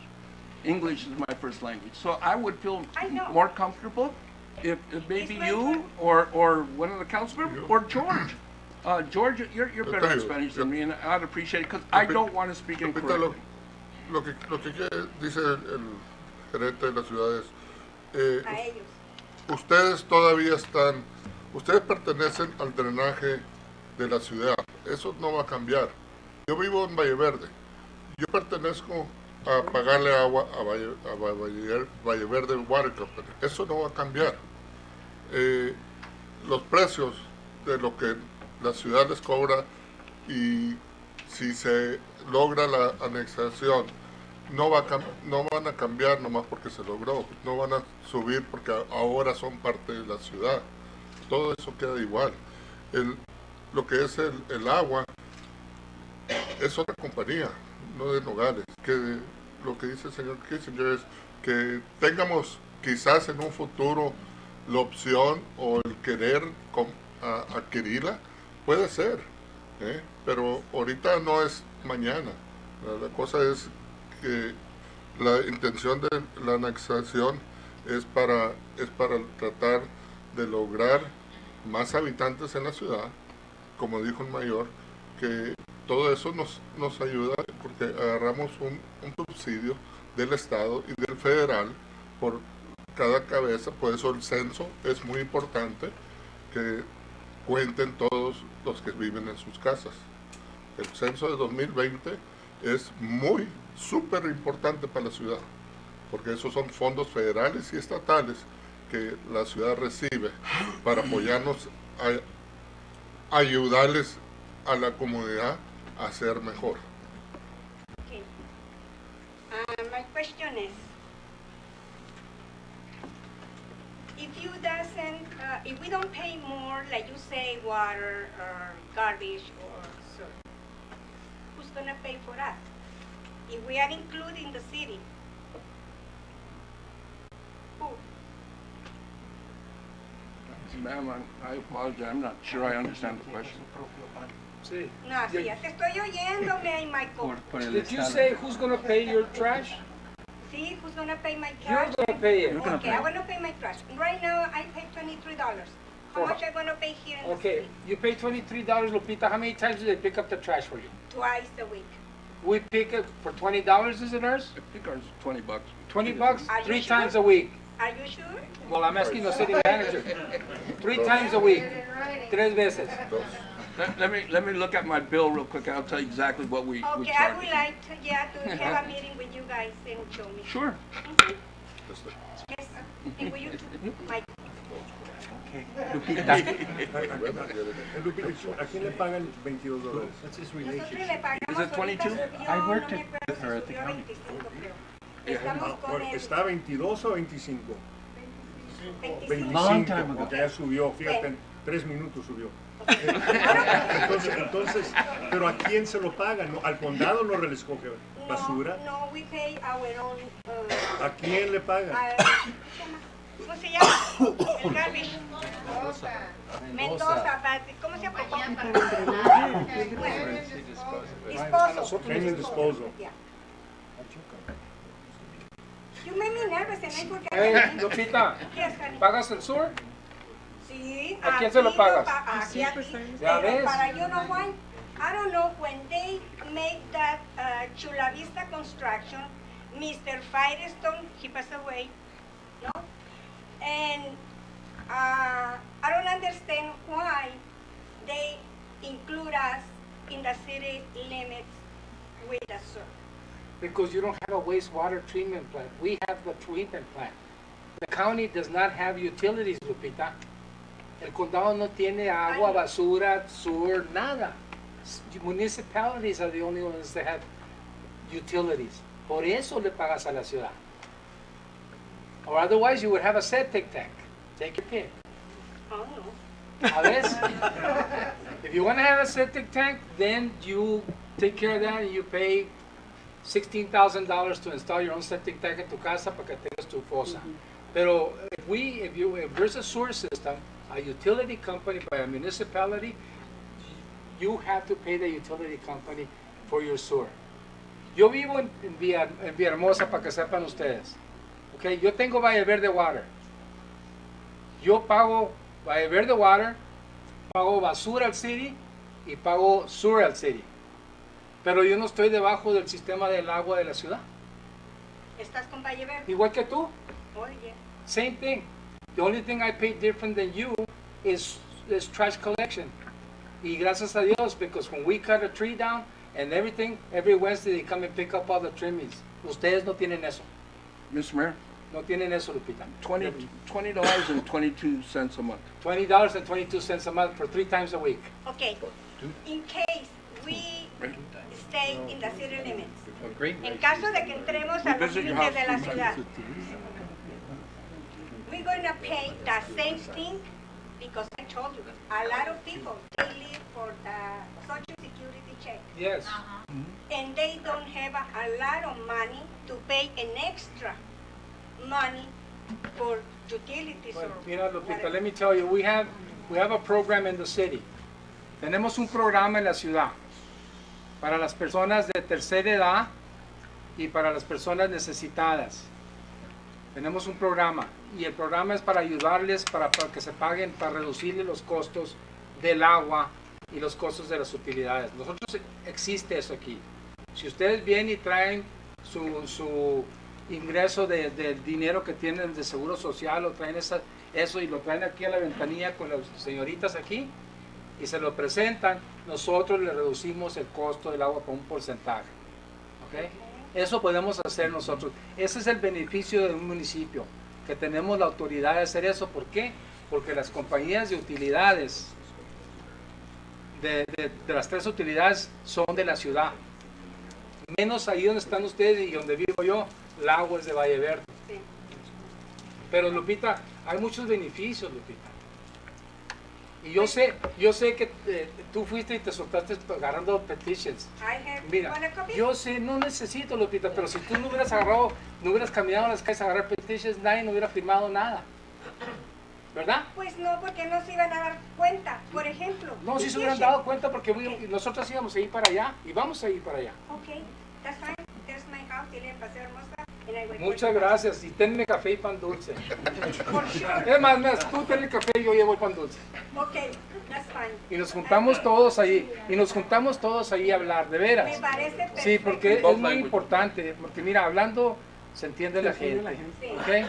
Y tenemos que hablar de esto, ¿no? Porque se me hace que hay más beneficio que no haya beneficios. Entonces, porque yo te entiendo, hay comunidades en diferentes partes que hacen anex, pero en esa comunidad, en esa área, ya están pagando el agua, el drenaje, la basura y ciertas cosas al municipio que está queriendo hacer anex. Y entonces dicen, entonces ¿para qué vamos a hacer anex si ya están pagándonos todo? Mejor que se quede así, que lo arregle el condado. Pero con nosotros no, con nosotros es diferente. Es más fácil que nosotros podamos responder a las necesidades de ustedes. Es mucho más fácil. Aquí tenemos puertas abiertas y yo sé que van a oír todas las cosas negativas del mundo y van a oír muchas cosas positivas, pero por eso tuvimos esta sesión ahora pública, para que puedan ustedes hablar con nosotros y podamos nosotros oír, porque lo único que vamos a hacer ahora, si favorece el voto, porque esta agenda yo fui el que la puse, Lupita. Yo fui el que traje esto y se la presenté a los regidores hace 2 meses para hablar de esto. Si se favorece el voto ahora, nomás es para que nosotros sigamos el proceso. No quiere decir que se va a hacer anex.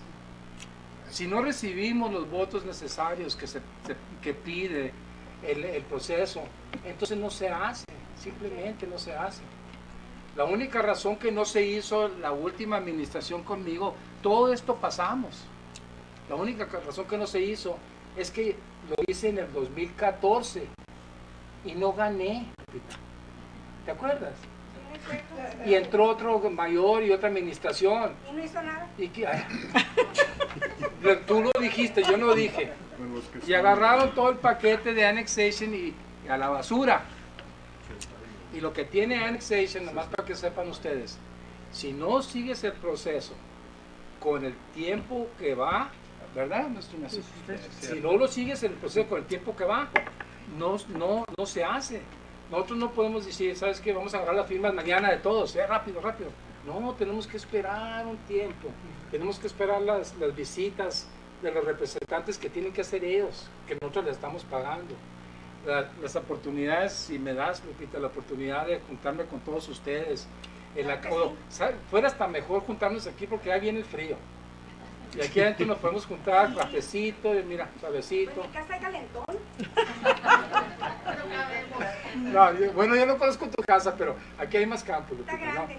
¿no? Bueno, nos juntamos en tu casa, pues. Y entonces, y ahí es donde podemos hablar y de veras, sí, hablar como amigos y si sabes que esto y esto está pasando, o sea, no creo yo que me van a ayudar. Yo les voy a decir la verdad. Eso es lo que yo quiero. Yo la verdad. te voy a decir la No verdad. engañar a la gente. Lupita, tú me conoces desde cuando estábamos chiquitos yo y tú. Yo sé. Ok, tú sabes que yo no hablo con mentira. All right, tú me conoces. Y entonces yo voy a decirle la verdad. Y yo primeramente, y sabes qué, yo les voy a decir una cosa. Como soy yo y como me criaron mis padres, si yo veo una cosa que está mal y no está bien, yo voy a ser el primero para decírselo a ustedes. Yo no pusiera mi cara enfrente de una annexation y la cara de los regidores y de la administración de la ciudad de Nogales frente de una annexation si no fuera una cosa positiva, no nomás para los nogalenses que estamos ahorita viendo Nogales, para ustedes también que quisiera que fueran parte de Nogales. No lo hiciera, Lupita, tú sabes bien. Es muy importante esto. Tengo unas preguntas Dígame. más que hacerte. No sé qué tan más trajiste, Lupita, pero... A ver. ¿Está alguien levantó la mano? Sí. Disculpe, buenas tardes. Mi Sí. nombre es María Lino, yo vivo en Big Kitchen. Sí. Pásale aquí, por favor, para que se oiga mejor. Sí, gracias. Mire, se está haciendo como mucha confusión. Ajá. Yo quiero saber si la palabra anexar es desaparecer Big Kitchen No. o es lo que le digo, o sea, hay muchas confusiones. No, mire, nada se desaparece. No hay impuestos. Queda igual. Le vas a pagar los taxes al condado. A nosotros no. Aquí nomás cuando vengas a las tiendas vas a pagar tus impuestos cuando compras algo en la tienda, que es normal, ¿no? Por lo regular. Pero no se desaparece nada. Big Kitchen no se desaparece. Es más, las calles en Big Kitchen, si necesitan arreglarse, se van a arreglar por la ciudad. Las calles en Chula Vista, si se necesitan arreglarse, se arreglan por la ciudad. Las únicas calles que posiblemente no tengamos nada que ver con nosotros son los dos frontage roads, porque son del estado. Pero el camino del Tucson Highway, ese parte es del condado. Antes era del estado, ahora es del condado, y luego de donde vivimos nosotros en su casa, ahí en Chula Vista, para acá es de la ciudad. Entonces nosotros tenemos la responsabilidad de ese camino también. Ok, porque mi pregunta también era, por ejemplo, cuando son las elecciones, antes, ahorita no, llegaban y nos tocaban a la puerta y nos decían, es que las elecciones van a hacer esto y esto y esto, y les decíamos nosotros, ok, pero mire, ocupamos luz porque estamos, o sea, en una área que estamos, se puede decir, abandonados. Sí. Sí, antes nos pasaba la barredora. La barredora nos pasaba, hace que después de tantos años, hace como unos 6 meses pasó la barredora. No tenemos luz, o sea, la policía pasa, puedo decir, le agradezco al sherifato, porque es el único que pasa, Sí. y pasará yo creo que unas 2 o 3 veces a la semana. Sí, pues es el único ¿qué departamento pasa? Sí. que puede patrullar ahí, nosotros no. Bien. Nosotros Ok. no podemos pasar de donde está la entrada a la carretera. Ajá, sí. De ahí, la única manera que nosotros respondemos para allá es si nos hablan los departamentos de las bomberas o el Highway Patrol o el sherifato que hubo un accidente o necesitan ambulancia o necesitan policía, refuerzos y todo. Es la única vez que nosotros vamos a pasar y de ahí para allá, porque no nos pertenece. Sobre el alumbrado, señorita, tiene que hablarle al condado, a los supervisores. Ellos son los que le tienen que poner el alumbrado. Y en el pasado, los supervisores del condado les apagaron 1,800 luces a Río Rico. ¿Ok? 1,800 luces les apagaron. Y nosotros aquí, ni una luz hemos apagado. Y esperamos, con el favor de Dios, prender más luces en las zonas residenciales. Ahora hay unas zonas que posiblemente que vean apagadas, unos focos en la Grand Avenue, Sí. pero eso tenemos que nosotros mandarle una petición al Estado porque no son de la ciudad. Entonces el Estado viene y la reparan. Sí, nosotros ya hemos hablado sobre eso y lo que nos dicen que como estamos fuera de la ciudad, no pueden hacer nada, no pueden hacer nada. Sí, pero estás hablando de Unisource, de la compañía de luz. No, cuando fueron a tocar puertas para decir... Sí, pero los que les tocaron las puertas se eran los supervisores, no los regidores, nosotros. No, lo de ustedes. Sí, No. ellos son los que tocan puertas allá porque las elecciones les pertenecen a nosotros. Ajá. Ahora, si se hiciera la annexation, entonces sí, los que le van a tocar las puertas es el alcalde y los regidores para pedirles el voto. Sí, es que realmente... Pero para entonces, si pasa la annexation, para entonces no va a necesitar la luz, porque se la vamos a ver puesto nosotros. Sí, y es que como le digo, o sea, hay muchas Te lo aseguro, malinterpretaciones. te lo aseguro, Lupita. Cross your fingers. Si la necesita la luz, luz van a tener. A ver si es cierto, porque donde yo vivo, el poste que tenemos de luz lo pagan 3 personas. Pues es que estás en el condado, pues. Aquí nosotros, tú no pagas la luz, solamente que la luz esté en tu propiedad. O que el foco esté volteado. Mr. Kissinger, am I correct? That's correct. Si el poste está en la esquina de la calle y tú quieres que la luz aluce a tu propiedad y se voltea el foco y la lámpara para tu propiedad, tú la pagas. Pero si alusa para la banqueta de la calle, nosotros la pagamos. Ok, este foco a luz, está así el foco. Pues ese foco alusa la casa de acá, alusa la casa de acá, alusa la casa de acá y la casa de acá. Son las que alusan. A mí no me llega, pero está bien. Usted la paga. La señora es la Sí. que paga, sí. No, sí ve, eso... Sí. Sí, pero porque se la pagaron, ¿verdad? Sí, Y luego apagaron ustedes las tuvieron que luces. prenderla otra vez, Varios ¿no? postes apagaron. Sí, Varios postes. sí. Y eso es lo que pasa, pues ellos tienen el control allá porque nosotros tuviéramos la luz, la responsabilidad de la luz de la calle, sí, señor. Sí. Lo que te preguntó ella es lo que te iba a decir yo, porque yo anduve caminando colectando las firmas y de verdad está Piquichen olvidado por completo. Sí, sí. Con decirte que hay un tráiler achicharrado allí y no lo pueden levantar porque quien lo tiene que levantar es el dueño. Así les han contestado, pero que es una peste, es un poco infeccioso el que hay allí. Yo me catalogo como los ricos, los pobres y los más pobres, que son los que quedamos ahí. Pues, No, yo entiendo, yo he caminado esa área. A un tiempo me lancé yo para el supervisor del Distrito 2, Pipita sabe, Sí. y no gané. Fíjate, daban 2 veces que no gané. Y pero si hubiera ganado para el Distrito 2, yo les hubiera puesto todo lo que necesitaban, porque eso es lo que necesitamos de hacer. Sí. Pero le voy a decir una cosa, la cuestión ese de trailer que está chicharrado ahí, si es lo que le llaman un nuisance, nosotros tenemos un departamento, tenemos una persona responsable para visitar esos lugares, darle una carta al dueño de esa propiedad y decirle, sabes que limpias aquí, le damos 30 días para que limpies, o si no, vamos a limpiarlo nosotros y te vamos a mandar la cuenta. Muy buena idea. Y eso tenemos nosotros ahorita, hacer eso. Sobre eso, disculpe, aplican también las trailers abandonadas. Todo lo que tenga nuisance y que pueda causar blight, que pueda causar problemas, que se metan vagos allá adentro y que hagan cosas. De hecho, enfrente de mi casa está una casa abandonada, tiene yo creo que 3, 4 años y se prestó a eso.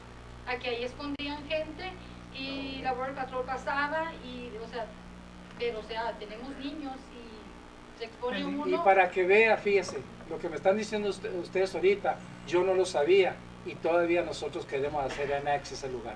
Quiere decir que nosotros vamos a heredar todos esos problemas que hay. ¿Se va a limpiar? Se va a limpiar. Se va a limpiar. Sí, porque se ve asqueroso. Vamos a tener juntas en tu colonia después de las horas de trabajo para que todos aquellos que viven en esa colonia pueden ir a las juntas y hablamos de muchas cosas de eso. Sí, Lo que pero podemos pedimos hacer, permiso lo que para no salir. podemos hacer y todo. Sí. Es todo, muchas gracias. Lo hiciéramos en las tardes. Ok. Pero las juntas van a ser en español. Ándale, pues, para que lo ¿Verdad, María? ¿Verdad, María? ella, para que Mira. lo practique, si quieres yo. Claro que sí. Lupita, En ya, español. ya terminaste, Lupita. Pues ya te dije, sí, todo lo que quería yo saber. Deja ver qué más notas traigo aquí. Lupita, te lo agradezco mucho, Lupita. Ya no bueno. quieres oírlo. You have another lady. Sí, es que tenemos otra persona que quiere hablar. Ok, Pero Lupita, te lo agradezco mucho y vamos a tener más pláticas. Y aquí está tu oficina, Lupita. Gracias. Ya sabes, Te cuando lo agradezco gustes. mucho. Cuando gustes, Pero gracias. antes de que nada se les olvide. Yo no quiero que desaparezca mi fire station. No se va a desaparecer. No quiero que mis bomberos pierdan su trabajo tampoco. Careful with the No, promises. tú me estás diciendo eso para conformarme. No, el fire station no tiene por qué desaparecerse. Porque lo van a hacer, si entramos a los city limits va a quedar dentro de los city limits y tú tienes una cerca de nosotros, atrás de Villas, un fire station. Sí, ya sé. Entonces la de nosotros va a estar cerca. Y quiero que sepas, a tú no te ha tocado, puede ser que a Héctor sí, cuando su papá se enfermaba. ¿Quién llega primero? Ellos. Cierto, Héctor. Porque ambulancia no tenemos. Verás, No, Héctor. la ambulancia viene de Tubac. Sí, la ambulancia viene de Río Rico y Tubac. Y Pero está imagínate más que lejos. respondiéramos de Porque aquí no de... tenemos ambulancia. Está más Pero lejos si que respondiéramos de ahí Villas. del station, tú llegáramos en 2 Pero minutos. los que llegan luego, antes de llegar la ambulancia, porque les toma tiempo para llegar y si andan en otras áreas ocupados, Sí. entonces los que llegan primeritito y toman todos los, ¿cómo se dicen? Datos. Del paciente. Sí. Cuando llega la bombera ya están informados ellos de qué se trata, qué tiene el paciente. Perfecto. ¿Ves? ¿Me dejas hacer Sí, te quiero nomás hacer un comentario. Yo he hecho uso de la ambulancia 3 veces por mi mamá. Tú defiendes a tus bomberos, ¿no? Sí. Y yo te voy a decir que los de la ciudad hacen un excelente trabajo, Yo Lupita. sé porque yo he y ido a llegan, tomarme la presión sí. con ellos y me tratan perfectamente Por eso te bien digo. y los conozco casi a todos. Sí, o sea, los que tenemos son lo máximo, igual que lo que tú dices, igual van a ser lo máximo como los Sí, de pero yo no nosotros. quiero que desaparezca mi fire station. Bueno, pues todos quisiéramos tenerlas a un lado, como les toca a ustedes, pero aunque no esté a un lado de ti, te van a responder inmediatamente, porque Sí. yo tengo esa experiencia y te lo puedo decir, son unos magníficos,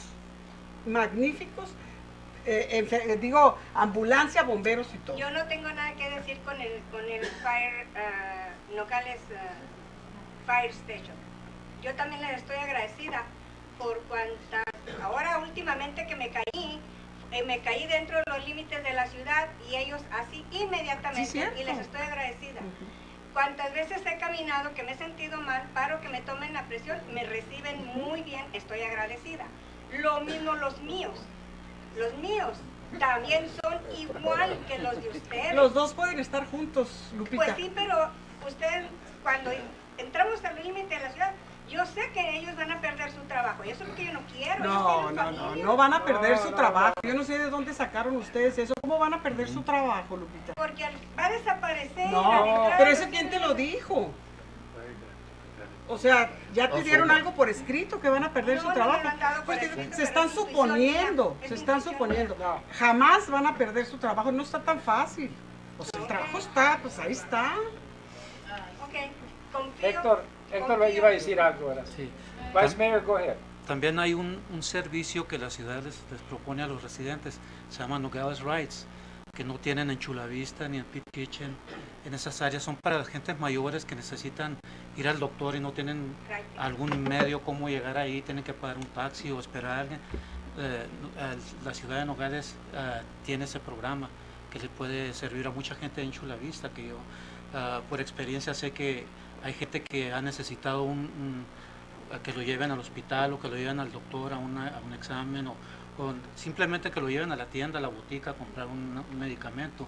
Ahorita no lo tienen ahí y Nogales les ofrece ese servicio que sería muy bueno para la gente que dice, como dice la señorita, que ahí en Pit Kitchen están abandonados. Sí hay, no sé de dónde vendrán estas instituciones, estos carros o lo que sea. Son No de la sé dónde ciudad. vendrán, pero sí han ido a colectar gente en Chula Vista que los llevan a comprar al doctor, al hospital. Son de la ciudad. Son de la ciudad. Bueno, uno de ellos, aparte, es la Mariposa Clinic, que también provee ese servicio. Es todo. Muchas Gracias, Lupita. Me dio mucho gusto verlos a todos y que estén bien.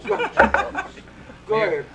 Acuérdate. There was a conversation, an Tu casa va a interlocutor. ser la junta, nosotros traemos las donuts y tú traes lo demás.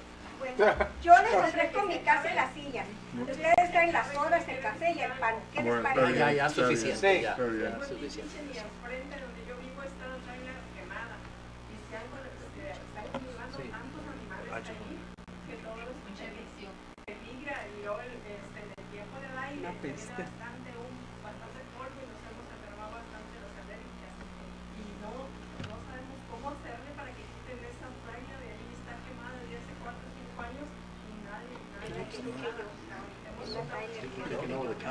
Y el condado, ha hablado con el condado.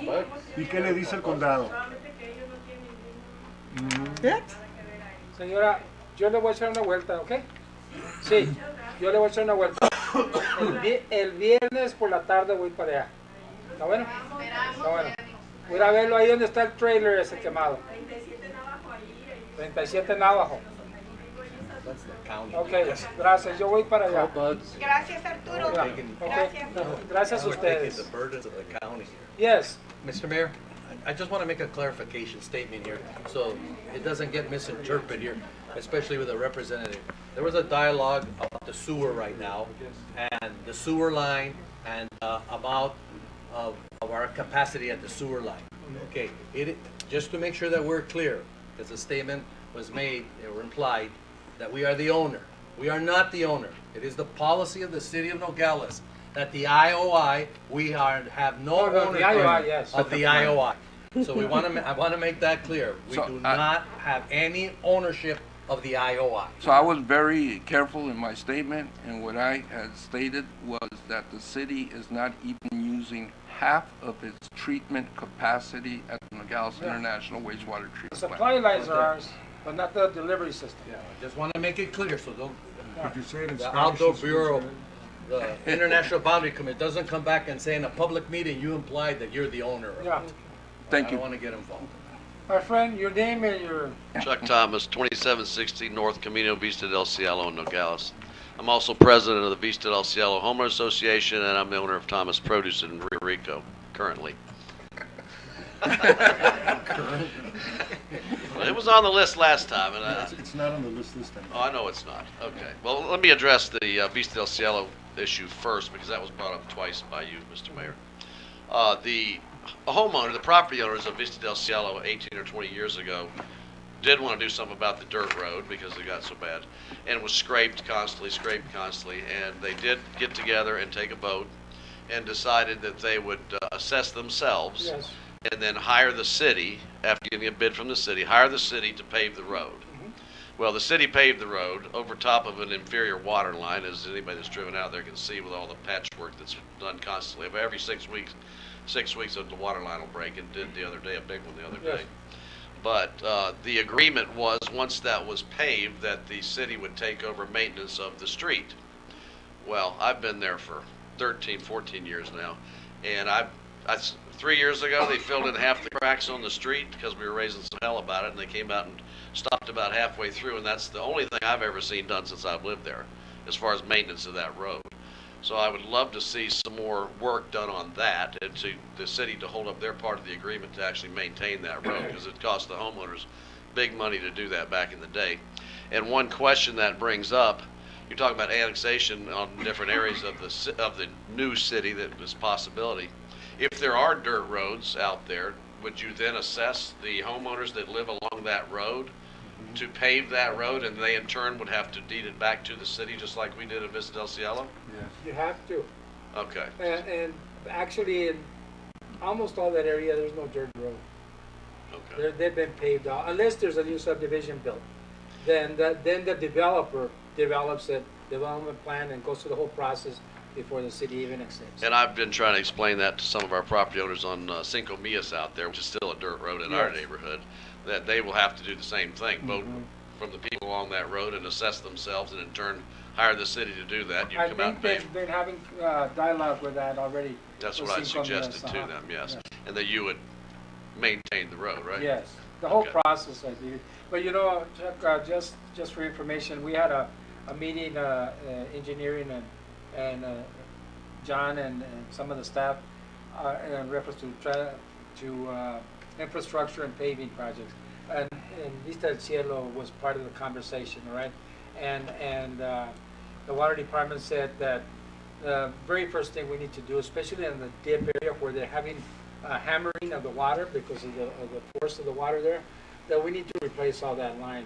It was an inferior line that was placed there by the developer or whoever did that road when it was county. We inherited the problem. So now it's our responsibility to take care of it. So we did have discussion on that. and I think you'll see something coming up next year. That'd be great. Mr. Mayor, I would Yes. encourage Mr. Thomas to stick around for the regular session, especially It's on under item 5B, Okay. when we talk about roads and street projects. And as you'll be pleasantly surprised, I hope, Mr. Thomas, is the cielo is contemplated in that project. Yes, Juan Guerra had mentioned that to me about Thank- 3 weeks thank ago, you. so I'd already talked to him about that. But one thing to consider also is when they kept continuously scraping the dirt on that road to level out the washboard effect, the water line got higher and higher to the surface. So now it's in some places 3 or 4 inches from the Yeah. top of the road. So that definitely has to be done. I was going to say, it's kind of fruitless to pave the road Yes. and go back and to keep digging it up where the water lines continue to break. Anyway, I'll bring that up at the next meeting here shortly. The other thing I want to talk about was, I know it was potentially discussed, well, it was discussed at the last annexation 3 years ago or whatever it was, that my building, 5 years ago, that my company and several of the other produce companies where I'm located in Rio Rico Industrial Park were part of that. But the reason I bring it up, and I'm concerned because of that, I know it's the Pilot South now, but there's some other big produce warehouses in that area too. And I'd heard some rumblings yesterday and the day before about the possibility of a 1% tax, sales tax on produce that's sold out of some of the warehouses that would be annexed into the city. My question being, if you heard of any of those suggestions, was it suggested No. here? I don't know. And if that was something that was annexed, the produce warehouses, is that something that the council themselves could take on and vote that in without approval of the public, or? No, I don't think so. We couldn't do that, Cody. Mr. Mayor, members of council, the city does have what's called an occupational license tax. So the warehouses inside the city limits do pay a quarterly license tax. I think it's around $300 or something. Yes, if it's A quarter. 300, unless you have like cold storage or something, then it's like $600. But at the maximum, I think it is like $1,200 a year.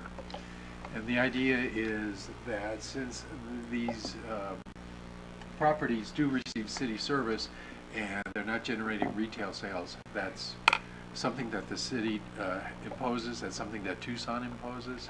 So this is something that's accepted as a form of a revenue, and the city adopted that in the late 90s, I believe, the occupational sales tax.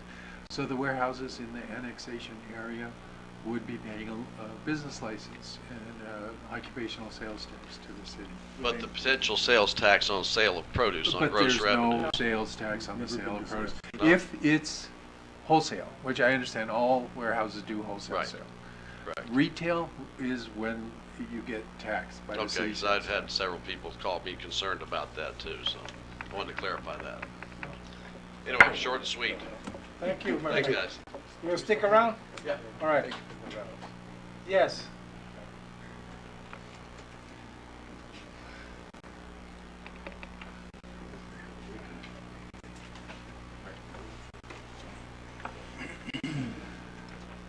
My name is Mike Fielder. Work for the Rio Rico Fire Department. I am the president of Local 46381, which is the Rio Rico Firefighters Local Union, and I'm here to represent us, our jobs. We are with some of these community members. We oppose the annexation. Part of the area that's talked about would affect our fire department, would affect our revenue stream, pilot that we serve. We provide ambulance services for a lot of the area that isn't annexed currently. We work in conjunction with Nogales Suburban.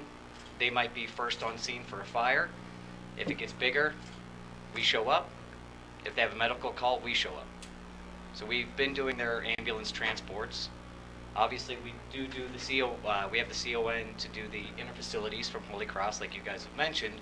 That was something, I guess, long time ago that the city had voted to not have that service. Rio Rico stepped up to do it. Our concern is that taking away from us, it's going to take away from our revenue. That's going to cause us to have, be able to afford less firefighters. There probably will be jobs cut. People, that rely on us or could have delay of care, because now we don't have the personnel that we had had. As far as the annexation area, right now our stations are in a prime place to provide service to these. We have pretty fast response times as it is. I'm worried about the delayed response times that they might end up with. From our standpoint, not a whole lot of benefit, a lot of cost, a lot of negative, obviously for us personally. I mean, I could actually be one of the firefighters that loses his job. So I could be, part of the face of all of this. So I'm here to oppose it, to stand united with these people that have come out against it. I guess, as this process, if it does continue forward, we'll probably see a lot more of each other, a lot more of our signs. That's it. Okay, thank you. I have a comment that I'd like to add on to this, just for a second. And I don't know how often they've used it. We have an agreement with Rico Fire for them to land a helicopter on our property when they need to transport. And so, I don't know how often they use it before, but they've got a key to a gate where they can get in and traffic. I would not like to see anything like that be disrupted to any annexation, so I just want to bring that up right now. Those are topics that would probably, when it comes to that point, we would be discussing for legal. So, Mr. Mayor, to address the firefighter, his comments, I don't believe it'll be our goal as a city to put any firefighter out of a job. And I do hope, Chief, that we are, with the chiefs, having lots of conversations going forward on what the effect of the annexation will be on the fire districts, and that we work out these issues the best we can so it has a minimum effect on everybody.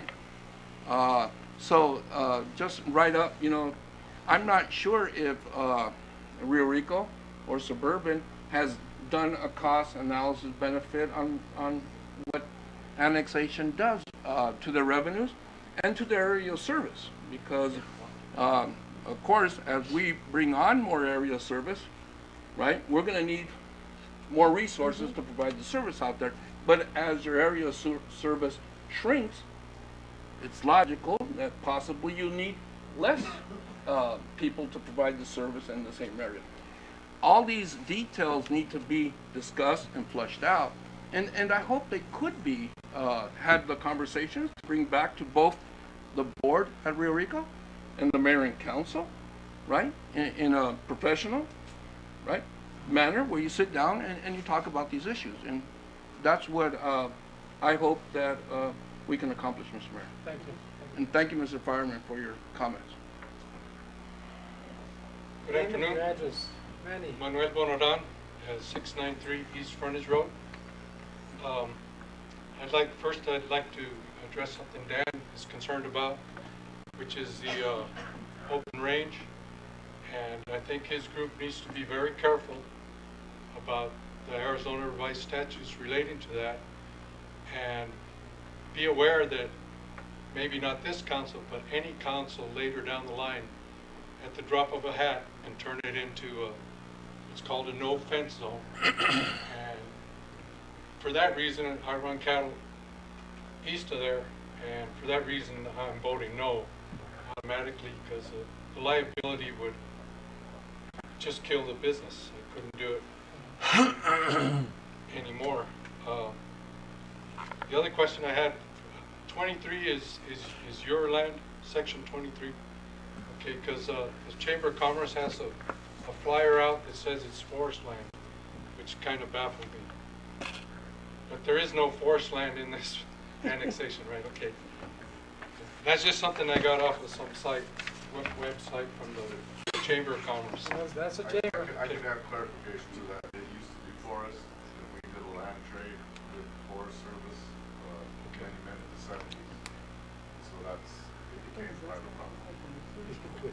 Some maps still show it as forest. Yeah, I was just wondering, forest. So, the way I look at this, there's two groups that are affected by this annexation. The first one is the people that live in the current Nogales. you're increasing annexation with 4,400 acres. And the people who live in current Nogales, I don't think they'll see any improvements to their quality of life at all. And I grew up in Nogales proper, near downtown, and I think it has totally degraded through different administrations through the years and neglect. And I don't see it coming back. And I don't see how this is helping. To me, and it should be in theory, the supposed increase of revenue, whatever that is, should go totally to the new area. Shouldn't be anything spent in the city. It should all go to the new area to get it up to speed. I personally don't believe, and I like Barona's suggestion that you do have to do a cost analysis to take into account how you're going to provide the services you need to provide, and if there's any money left over after whatever you get from the state. Currently, everything that's failing, and it's been for a long time, there's been some progress recently. I'm not knocking this council. There's been some roads paved. Prior to that, you had half a mile of 18 miles of city streets paved or worked on. Now you're coming along with that. But there's always the excuse that there's just no money. And I don't think the additional 4,400 acres is going to draw the money to fix downtown. Not just downtown, but Nogales proper. The old Nogales that I grew up in. The other group is the people outside that proposed annexation. The city has 10 years to provide all these services. That's 5 administrations, possibly 5 mayors, different council in that time. And again, you got to provide water, sewer, trash pickup, street maintenance, police, fire protection, and it's just relying on a lot of different changes in the climate here. And I don't see it getting done in the 10 years. And historically, so if we didn't start it, why should we fix it later on down the line? I've been to enough of these meetings to know that. One example of kind of out of sight, out of mind is you mentioned the Peña Blanca Highlands Force Main, which was built wrong to start with, and the city accepted it from the developer like it was a Christmas present. It's broken 4 or 5 times because it runs under the Nogales Wash, about a foot under Nogales Wash. It's going to break again, but more importantly, it's been put together so many times and there's slip joints that it's leaking. And there's 10 people there that have wells, county residents right now, but there's no push to fix it. The city paid $45,000 to develop a set of plans for that work 2-3 years ago. Just forgot about it.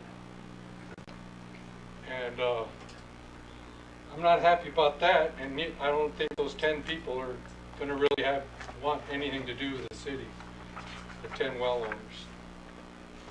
And again, no money, supposedly.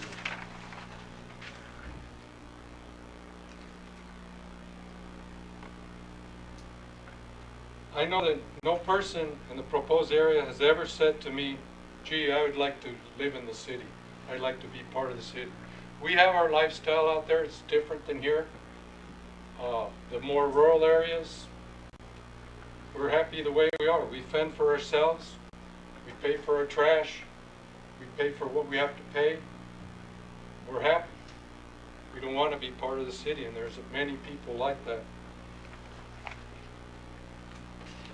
And I really think the city should concentrate on fixing the issues in Nogales proper.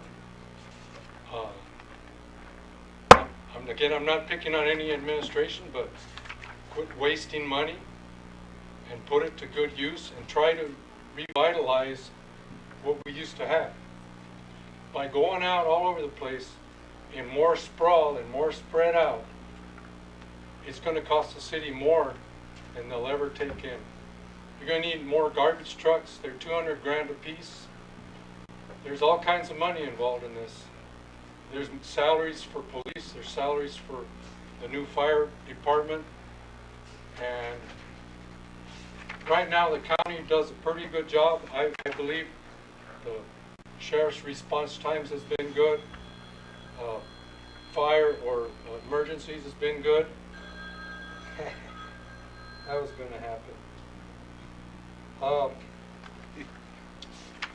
We have an excellent maintenance program, I think, in the county, with a good chip seal program that takes care of all of Rio Rico really well. I just see a big difference between the part of Nogales that's been neglected now for years, which is my hometown, that part of town, and how things are in Rio Rico, and they're get fixed up. We did Crawford Street here, but the state did it. We get grants and we do these jobs, but so does the county now. They just finished doing Pendleton. So I really am. In summary, I'd just like to ask everyone in the proposed area to vote no, and I'd like everybody in the Nogales proper to lobby you guys that it's not a good idea. It's fix what we have first and then move on. You're going to have to put money into the new area, and the old area is going to suffer more than it has in 30, 40 years. I'd just like to see it revitalized. Thank you. Thank you very much. Is there anybody else? Go ahead.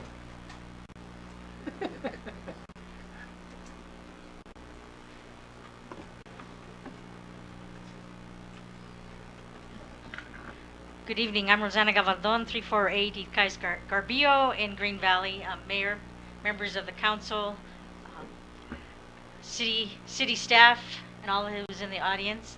I am your Arizona State Representative, but I want to thank Mayor and Council for your transparency. I really appreciate the opportunity for my constituents to actually address you and share their thoughts and concerns regarding annexation. But I just want to share is that my office is open to all of you if you need any resources on the state level, and if there is kind of pushback, please contact my office and I will open up that door for you. And also, I'm very happy that you do use the services of the League of Cities and Towns. I think that's a very positive thing. That's all I wanted to say. Thank you. Thank you very much.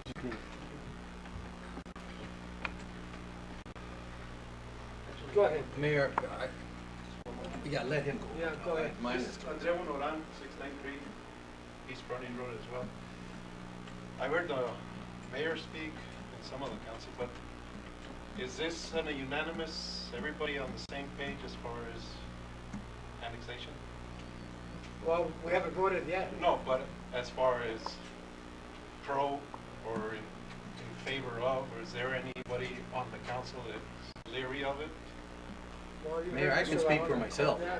I can speak for myself, and I've already stated this. Correct. This is a process. I'm waiting to get the financial data to come to my final conclusion. As we go through the process, I think that my colleagues here are open-minded about this. We want to listen to the people. We want to see the data. We want to analyze the data. We want to wait for the recommendation from the city manager, what he's going to recommend with the final data, and then I can come to a conclusion. But right now, I'm neither for it nor against it. I'm listening to the people. And everybody has the same opinion? Pretty much. Yes. That's just all. Because I didn't hear from everybody. So. Okay, thank you. Mayor, yes, go ahead. I did just want to bring out three things here for Mr. Kissinger, so you could look into this. I did get a call from Ms. Kathy Scott, the grants coordinator for Nogales Unified School District. She's at a conference and she lost track. She was going to come here to make the presentation. Her concern is the SRO at Desert Shadows Middle School. Nogales Unified School District just put in a grant for our school resource officers, that's how we pay for them, to the city of Nogales, for Nogales High School and Wade Carpenter Middle School, plus they put in for some extra counselors. Those awards will be presented by the State Board of Education on Friday night on their website. She did not put in anything for Desert Shadows. Right now, Santa Cruz County Sheriff's Department provides a school resource officer for Desert Shadows at no cost. They bear the entire cost. This grant that we are talking about is for 3 years. If we get this grant, we'll continue. But we don't have the money for the school resource officer for Desert Shadows. That means that Desert Shadows would be without a school resource officer for 3 years. You might look at it and talk to Superintendent Vada. The other thing is that came to my attention is that the people that live into the county have a 15% discount on flood insurance because they are in the county. Would you please check on that so I can respond to that concern if that is accurate or so? And also, we have a concern here that was displayed and articulated for the displacement of firemen. But I also like to know, be concerned, what about the displacement of the private owners for trash collection? I want to know what the displacement is for them though too. Thank you, Mr. Mayor. Thank you very much. Quick question. Yes, go ahead. Aren't we all technically residents of the county? Yes. So that 15% would be anyone that lives in Santa Cruz County, including the city? But the flood insurance is a federal project and it doesn't include incorporated municipalities. Unincorporated is for them. Mr. Mayor? Go ahead. There's two FEMA maps. One's a county FEMA map and one's a city FEMA map. Because back in the day, Mr. Thomas, the city had its own flood control district. We have since joined with the county, and the county provides flood control services and collects the revenue for that. But the maps were never joined together. So as far as FEMA is concerned, the map itself, there's two. I don't know the answer to the question. I'm going to find that question out. If annexation is successful, does that have any effect at all on the FEMA maps? Don't know, but great point and something we will definitely look into. Thank you, Mr. Peters. Thank you. Is there anybody else before I close this public part of the meeting? Yes. I just, Charles Wilson again, 603 Sierra Island. Oftentimes, this is my only question.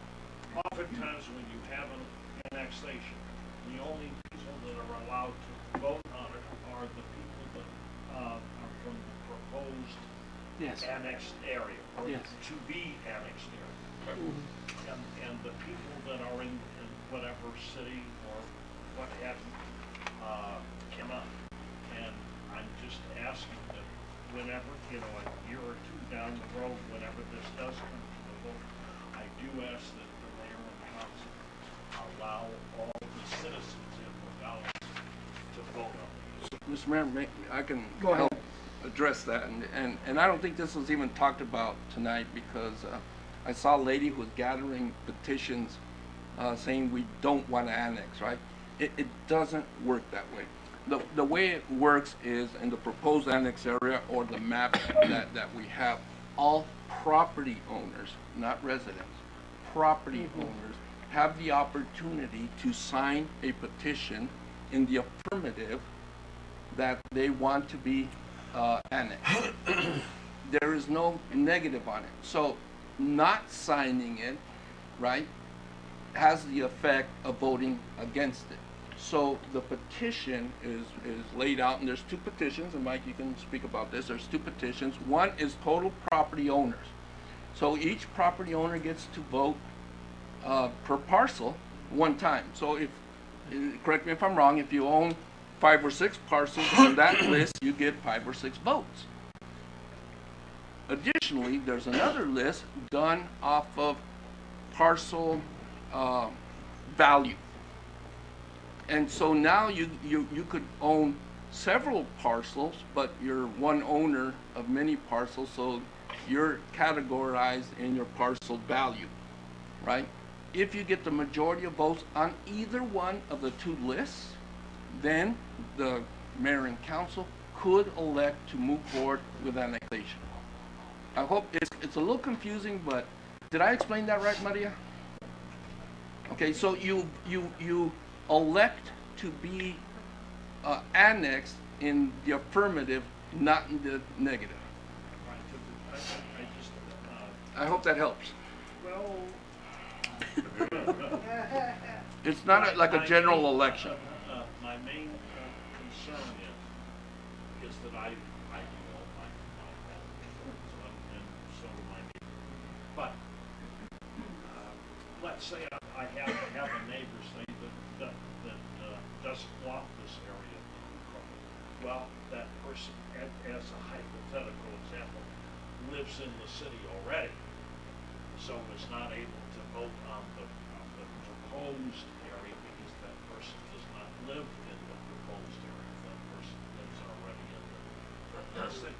So all I am asking for the mayor and council to consider a year or two down the road, once you've done the cost analysis, so that you allow everybody in the city or all of the proposed area to vote on the issue because it's going to affect The city can't vote on it. You don't vote on it. You sign a petition. The signature on the petition is allowing us and saying that they want to be annexed. If you do not sign the petition, you do not want to be annexed. So there's no vote. And the residents of Nogales will not, residents of Nogales will not vote on it. Only the people that live in the proposed annex area will be signing the petition. Yeah. If somebody goes to the residents and asks for a signature and they say, I don't want to be, that's all they have to do is just, and they won't be part of the annexation. But thank you, Mayor and Council, for clarifying. What time frame are we looking at here? Well, Mr. Massey? Yes, thank you, Mr. Mayor, members of council. I was thinking that this would be something I would say once we get to the next agenda item, which would be the vote, whether or not to approve the petition. But here's what the statute says, and I'll just read the statute, and then we can interpret it, but I think it's pretty straightforward. So it says, if the council were to vote in the positive on the next agenda item, which is to approve the petition, then it says, within 1 year after the last day of the 30-day waiting period. So remember, the 30-day waiting period started when staff recorded the petition in the recorder's office. And we had that discussion last month, and we decided to have the hearing today, which is on day 20 of the waiting period. So we cannot begin to gather any signatures for 10 days after today, because that would be the end of the 30-day waiting period.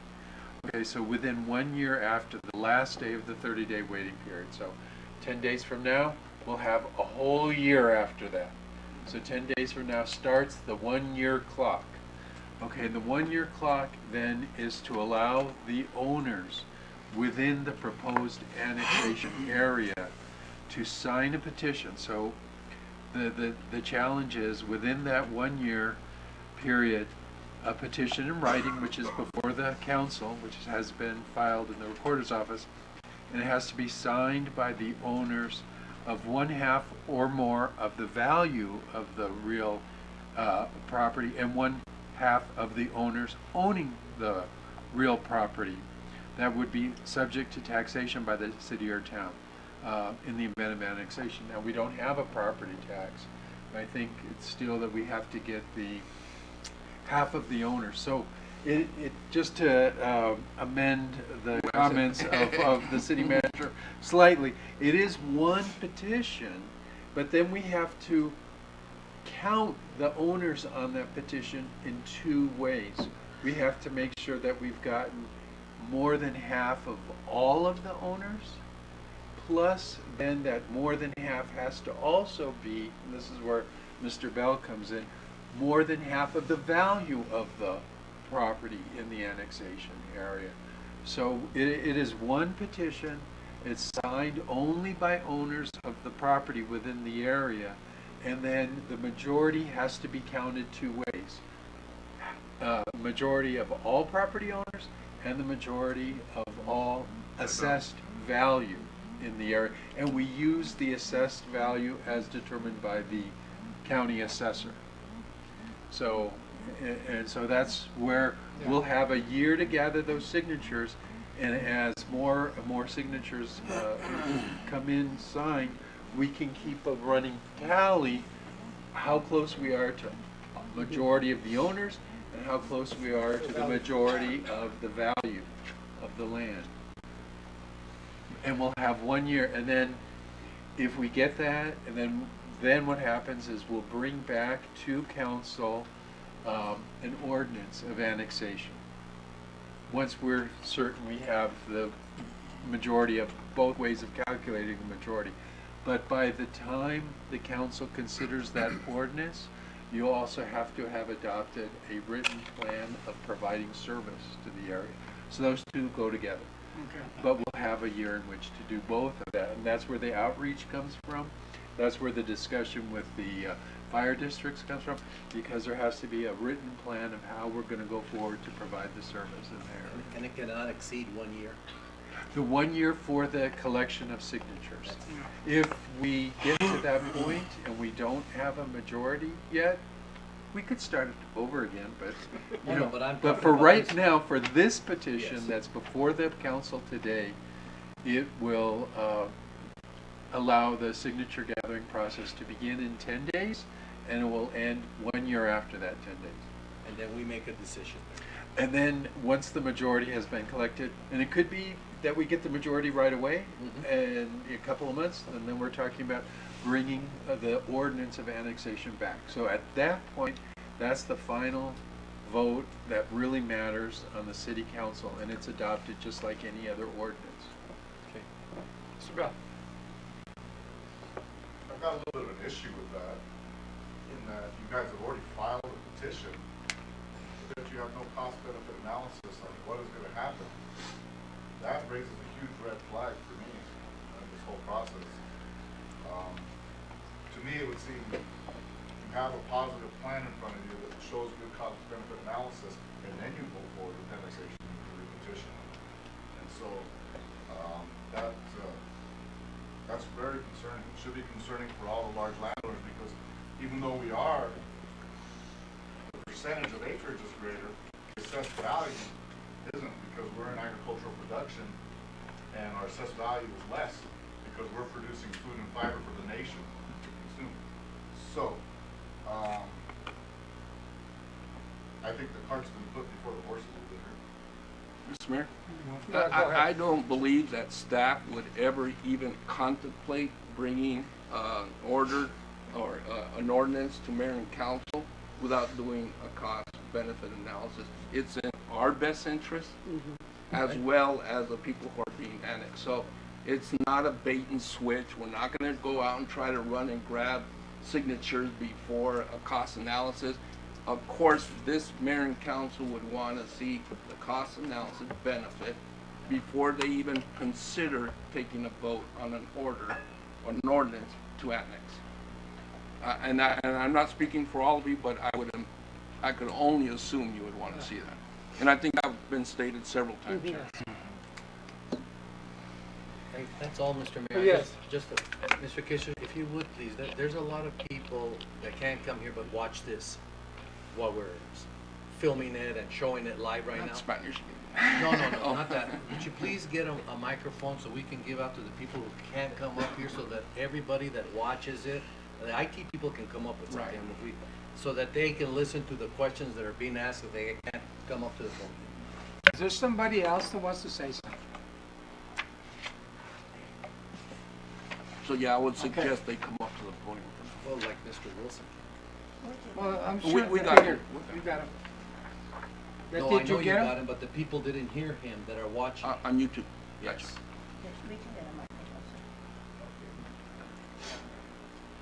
Again, all right. Okay, then we'll go to item number 4, orders. Number 1, consideration possible action of order 2019-12-07, An order of the Council of City of Nogales, Arizona approving an annexation petition. Let the, well, they have, So moved, Mayor. okay, do you have a second? Is there any Second. discussion on this item? Members of the City Council? Mayor, the only thing I'm gonna say, just to make clear, is I agree with the process, but that doesn't mean I'm committed to my vote to favor or against it until the process has been complete. Okay, thank you very much. Mr. Mayor, could you Clarify them. clarify the motion of the second, please? I motioned, I opened it, second was by Councilwoman Melendez. Thank you. Thank you. Yes, and I wanna, is that what it was? She made the motion, Yeah. Robert Rojas seconded. That's what I heard. No, I made the motion. Boy, I didn't hear that. Yeah, I said an order of the council. I think that we thought that you Well, if that's the wanted a case, we got motion. 3 of them. Yeah. More than More enough. power to us, yeah. And I want a roll call vote on this, Letty, please. Let's start with me. Mayor, Aye. Ms. Lopez, Yes. Mr. Rojas, Aye. Mr. Maldonado, Aye. Mr. Barona, Aye. Venecian, Aye. Mr. Mojo. Aye. Motion passes. Thank you very much, members of the City Council. I move to adjourn this meeting. So moved. Second. Thank you very much, members of the council. Thank you, everybody, for attending to the public meeting. We will have a lot more of these. Thank you.